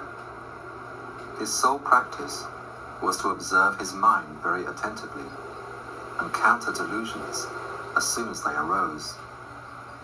Whenever he noticed his mind becoming even slightly agitated, he was especially vigilant and refused to follow any negative thoughts. For instance, if he felt self-cherishing was about to arise, he would immediately recall its disadvantages, and then he would stop this mind from manifesting by applying its opponent, the practice of love. Whenever his mind was naturally peaceful and positive, he would relax and allow himself to enjoy his virtuous states of mind. To gauge his progress, he would put a black pebble down in front of him whenever a negative thought arose, and a white pebble whenever a positive thought arose. And at the end of the day, he would count the pebbles. If there were more black pebbles, he would reprimand himself and try even harder the next day. But if there were more white pebbles, he would praise and encourage himself.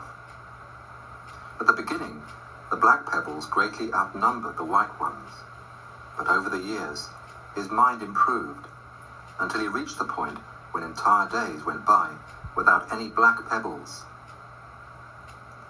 Before becoming a Dharma practitioner, Geshe Ben Gungil had had a reputation for being wild and unruly. But by watching his mind closely all the time, and judging it with complete honesty in the mirror of Dharma, he gradually became a very pure and holy being. Why can we not do the same? The Kadampa masters, or Geshis, taught that the function of a spiritual guide is to point out his or her disciples' faults. For then, the disciples have a clear understanding of these shortcomings and the opportunity to overcome them. These days, however, if a teacher were to point out his or her disciples' faults, they would probably become upset and may even lose their faith.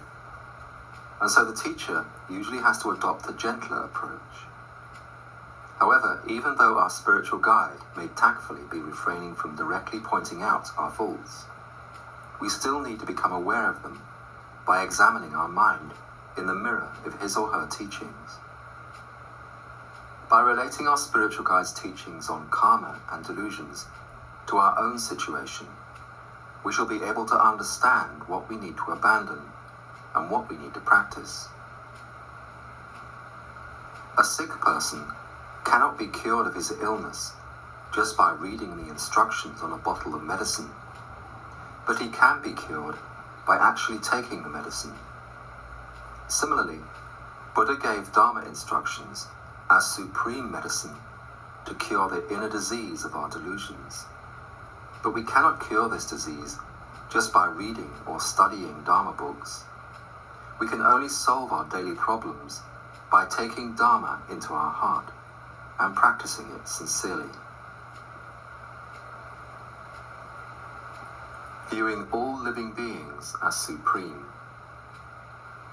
The great Bodhisattva, Langri Tampa, made the prayer, with a perfect intention, may I cherish others as supreme. If we wish to attain enlightenment, or to develop the superior bodhicitta that comes from exchanging self with others, we must definitely adopt the view that others are more precious than ourselves. This view is based on wisdom and leads us to our final goal, whereas the view that regards ourself as more precious than others is based on self-grasping ignorance and leads us along the paths of samsara. What exactly does it mean to say that something is precious? If we were asked which was more precious, a diamond or a bone, we would say a diamond. This is because a diamond is more useful to us. However, for a dog, a bone would be more precious because he can eat a bone, whereas he cannot do anything with a diamond. This indicates that preciousness is not an intrinsic quality of an object, but depends upon an individual's needs and wishes, which in turn depend upon his or her karma. For someone whose main wish is to achieve the spiritual realizations of love, compassion, bodhicitta, and great enlightenment, living beings are more precious than a universe filled with diamonds or even wish-granting jewels. Why is this? It is because living beings help that person to develop love and compassion and to fulfill their wish for enlightenment, which is something that a whole universe filled with jewels could never do. No one wants to remain an ordinary, ignorant being forever. Indeed, all of us have the wish to improve ourselves and to progress to higher and higher states. The highest state of all is full enlightenment, and the main road leading to enlightenment is the realizations of love, compassion, bodhicitta, and the practice of the 6 perfections, the perfections of giving, moral discipline, patience, effort, concentration, and wisdom. We can only develop these qualities in dependence upon other living beings. How can we learn to love with no one to love? How can we practice giving with no one to give to? Or patience with no one to irritate us? Whenever we see another living being, we can increase our spiritual qualities, such as love and compassion. And in this way, we come closer to enlightenment and the fulfillment of our deepest wishes. How kind living beings are to act as the objects of our love and compassion. How precious they are. When Atisha was in Tibet, he had an Indian assistant who was always criticizing him. When the Tibetans asked him why he kept this assistant, when there were many faithful Tibetans who would be more than happy to serve him, Atisha replied, "Without this man, there will be no one with whom I could practice patience. He is very kind to me. I need him." Atisha understood that the only way to fulfill his deepest wish to benefit all living beings was to achieve enlightenment, and that to do this, he needed to perfect his patience. For Atisha, his bad-tempered assistant was more precious than material possessions, praise, or any other worldly attainment. Our spiritual realizations are our inner wealth, for they help us in all situations, and are the only possessions we can take with us when we die. Once we learn to value the inner wealth of patience, giving, love, and compassion above external conditions, we shall come to regard each and every sentient being as supremely precious, no matter how they treat us.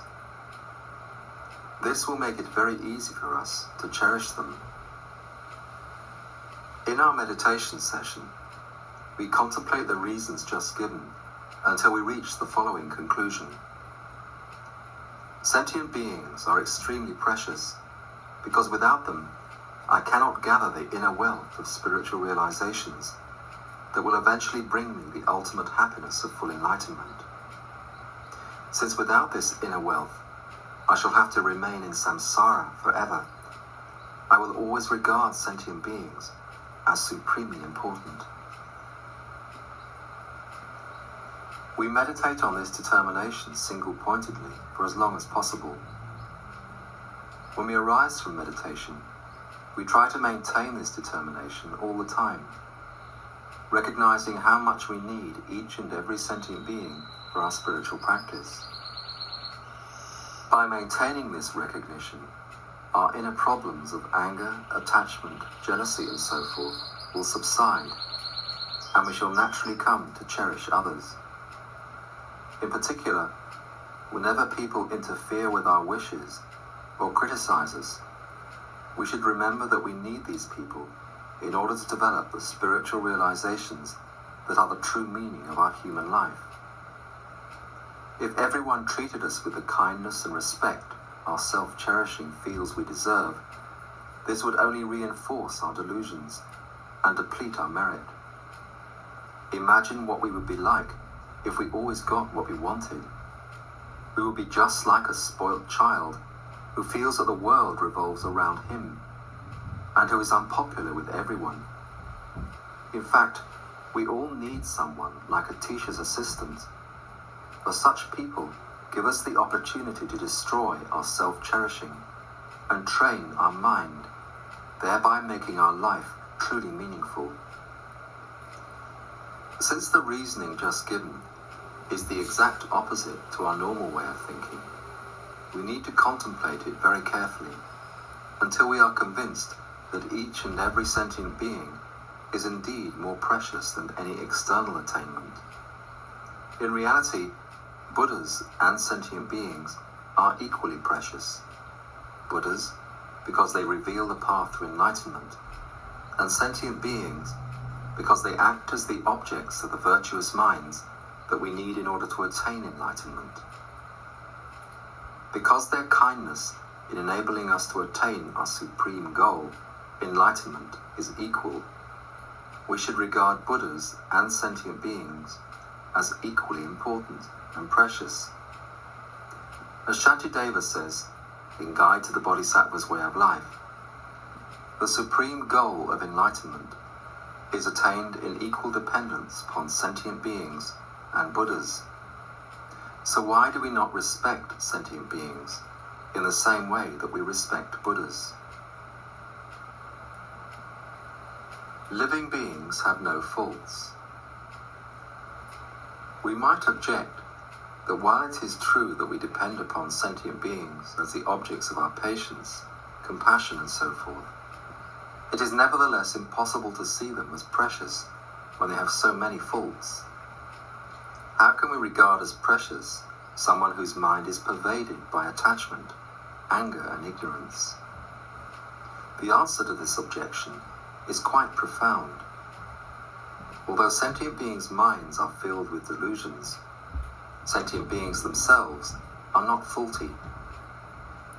We say that seawater is salty, but in fact it is the salt in the water that makes it salty, not the water itself.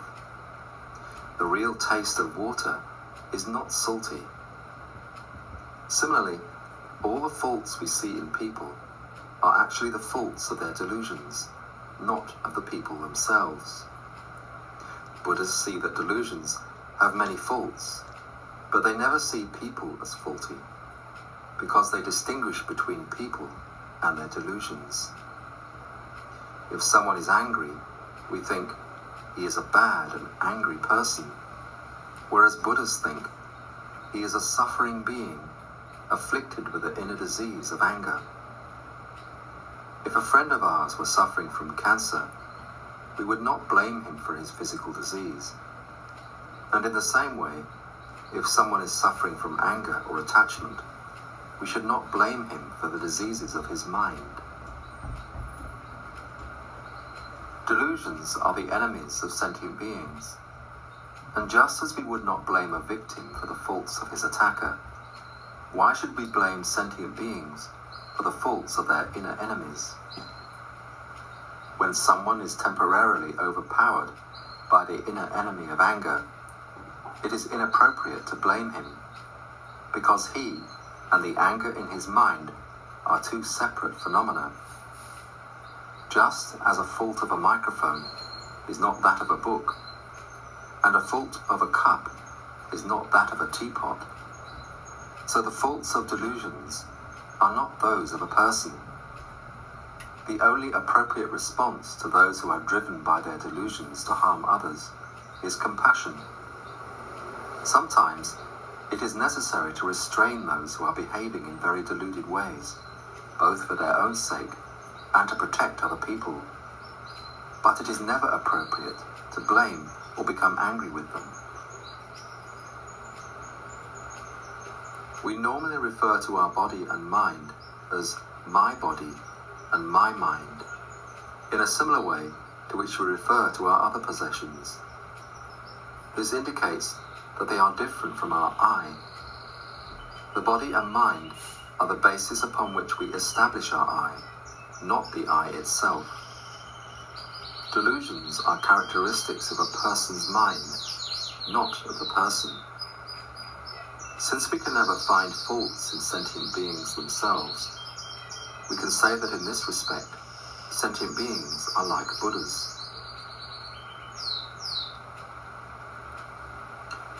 Just as we distinguish between a person and his or her delusions, so we should also remember that the delusions are only temporary adventitious characteristics of that person's mind, and not its real nature. Delusions are distorted conceptual thoughts that arise within the mind, like waves on the ocean. Just as it is possible for waves to die down without the ocean disappearing, so it is possible for our delusions to end without our mental continuum ceasing. It is because they distinguish between delusions and persons that Buddhas are able to see the faults of delusions without ever seeing a single fault in any sentient being. Consequently, their love and compassion for sentient beings never diminish. Failing to make this distinction, we, on the other hand, are constantly finding fault with other people, but do not recognize the faults of delusions, even those within our own mind. There is a prayer that says, "This fault I see is not the fault of the person, but the fault of delusion." Realizing this, may I never view others' faults, but see all beings as supreme. Focusing on other people's faults is the source of much of our negativity and one of the main obstacles to viewing others as supremely precious. If we are genuinely interested in developing cherishing love, we need to learn to discriminate between a person and his or her delusions, and realize that it is the delusions that are to blame for all the faults we perceive. There may appear to be a contradiction between this and the earlier section, where we are advised to recognize our own faults. Surely, if we have faults, so too do other people. In a sense, this is true, for sentient beings have delusions in their minds, and delusions are faults. However, the main issue here is not so much whether or not from their own side sentient beings have faults, but what is the most beneficial way of viewing them. From a practical point of view, our main spiritual tasks are to remove the delusions from our own mind and to improve our love for other sentient beings. To accomplish these tasks, there are great benefits in looking at our own faults, our delusions and non-virtuous actions, and great disadvantages in looking at the faults of others. It is only when we have removed our own delusions and love and respect other people from the depths of our hearts that we can be truly effective in releasing them from their suffering. When a mother sees her child throwing a tantrum, she knows that the child is acting in a deluded way, but this does not diminish her love for him or her. Although she is not blind to the anger in her child, this does not lead her to the conclusion that the child is evil or intrinsically angry. Distinguishing between the delusion and the person, she continues to see her child as beautiful and full of potential. In the same way, we should regard all sentient beings as supremely precious, while clearly understanding that they are afflicted by the sickness of delusion. We can also apply the reasoning just given to ourselves, recognizing that our faults are really the faults of our delusions and not of ourself. This prevents us from identifying with our faults and thus feeling guilty and inadequate.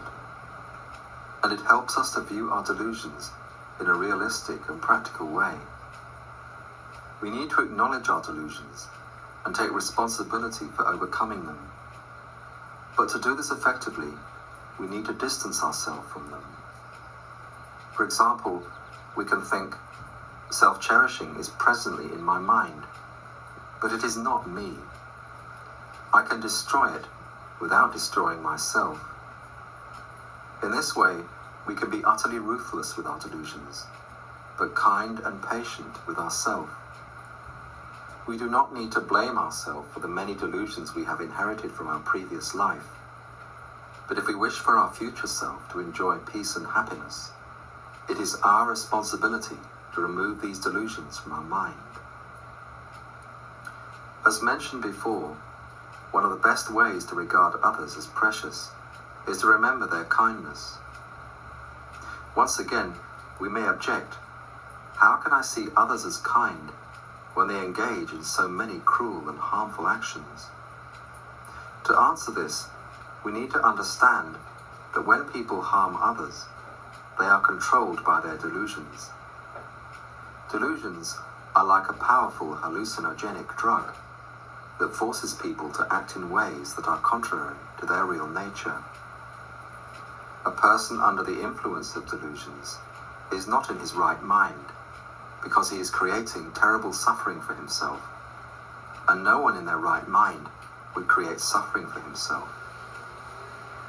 All delusions are based on a mistaken way of seeing things. When we see things as they really are, our delusions naturally disappear, and virtuous minds naturally manifest. Minds such as love and kindness are based on reality and are an expression of our pure nature. Thus, when we view others as kind, we are seeing beyond their delusions and are relating to their pure nature, their Buddha nature. Buddha compared our Buddha nature to a gold nugget in dirt. But no matter how disgusting a person's delusions may be, the real nature of their mind remains undefiled, like pure gold. In the heart of even the cruelest and most degenerate person exists the potential for limitless love, compassion, and wisdom.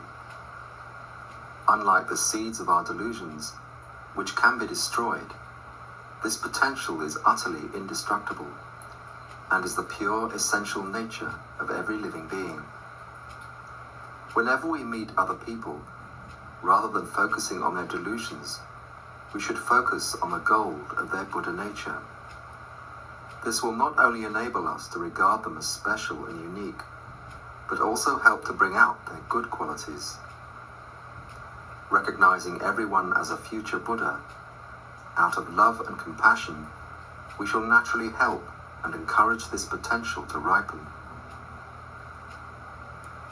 Because we are so familiar with cherishing ourselves more than others, the view that all sentient beings are supremely important does not arise easily, and we need to train our mind patiently for many years before it becomes natural. Just as an ocean is formed by many tiny drops of water gathering over a long period of time, so the realizations of love and compassion of advanced practitioners are the result of constant training. We should begin by trying to cherish our parents, family, and close friends, and then extend this feeling to the people in our community. Gradually, we can increase the scope of our cherishing until it includes all sentient beings.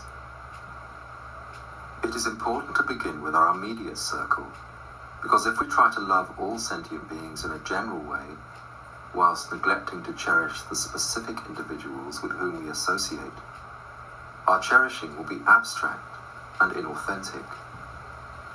We may develop some good feelings in meditation, but these will quickly disappear once we arise from meditation, and our mind will remain basically unchanged. However, if at the end of each meditation session we make a special determination to cherish those with whom we are going to spend our time, and then put this determination into practice, our cherishing will be grounded and sincere. Through making a concerted effort to love our immediate circle, even when they are making life difficult for us, our self-cherishing will be continuously eroded, and we shall gradually build in our mind a firm foundation of cherishing others. With this foundation, it will not be difficult to extend our love to more and more sentient beings until we develop the universal love and compassion of a bodhisattva.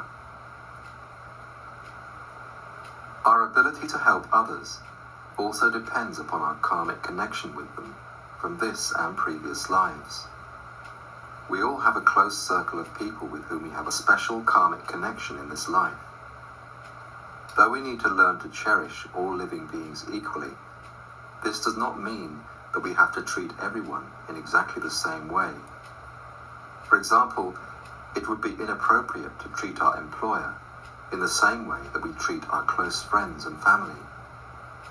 There are also people who just want to be left alone, or who dislike any display of affection. Loving others is principally an attitude of mind, and the way in which we express it depends upon the needs and wishes of each individual, as well as our karmic connection with them. We cannot physically care for everyone, but we can develop a caring attitude towards all beings. This is the main point of training the mind. By training our mind in this way, we shall eventually become a Buddha with the actual power to protect all sentient beings. Through carefully contemplating all the points just mentioned, we arrive at the following conclusion. Because all sentient beings are very precious for me, I must cherish them and hold them dear.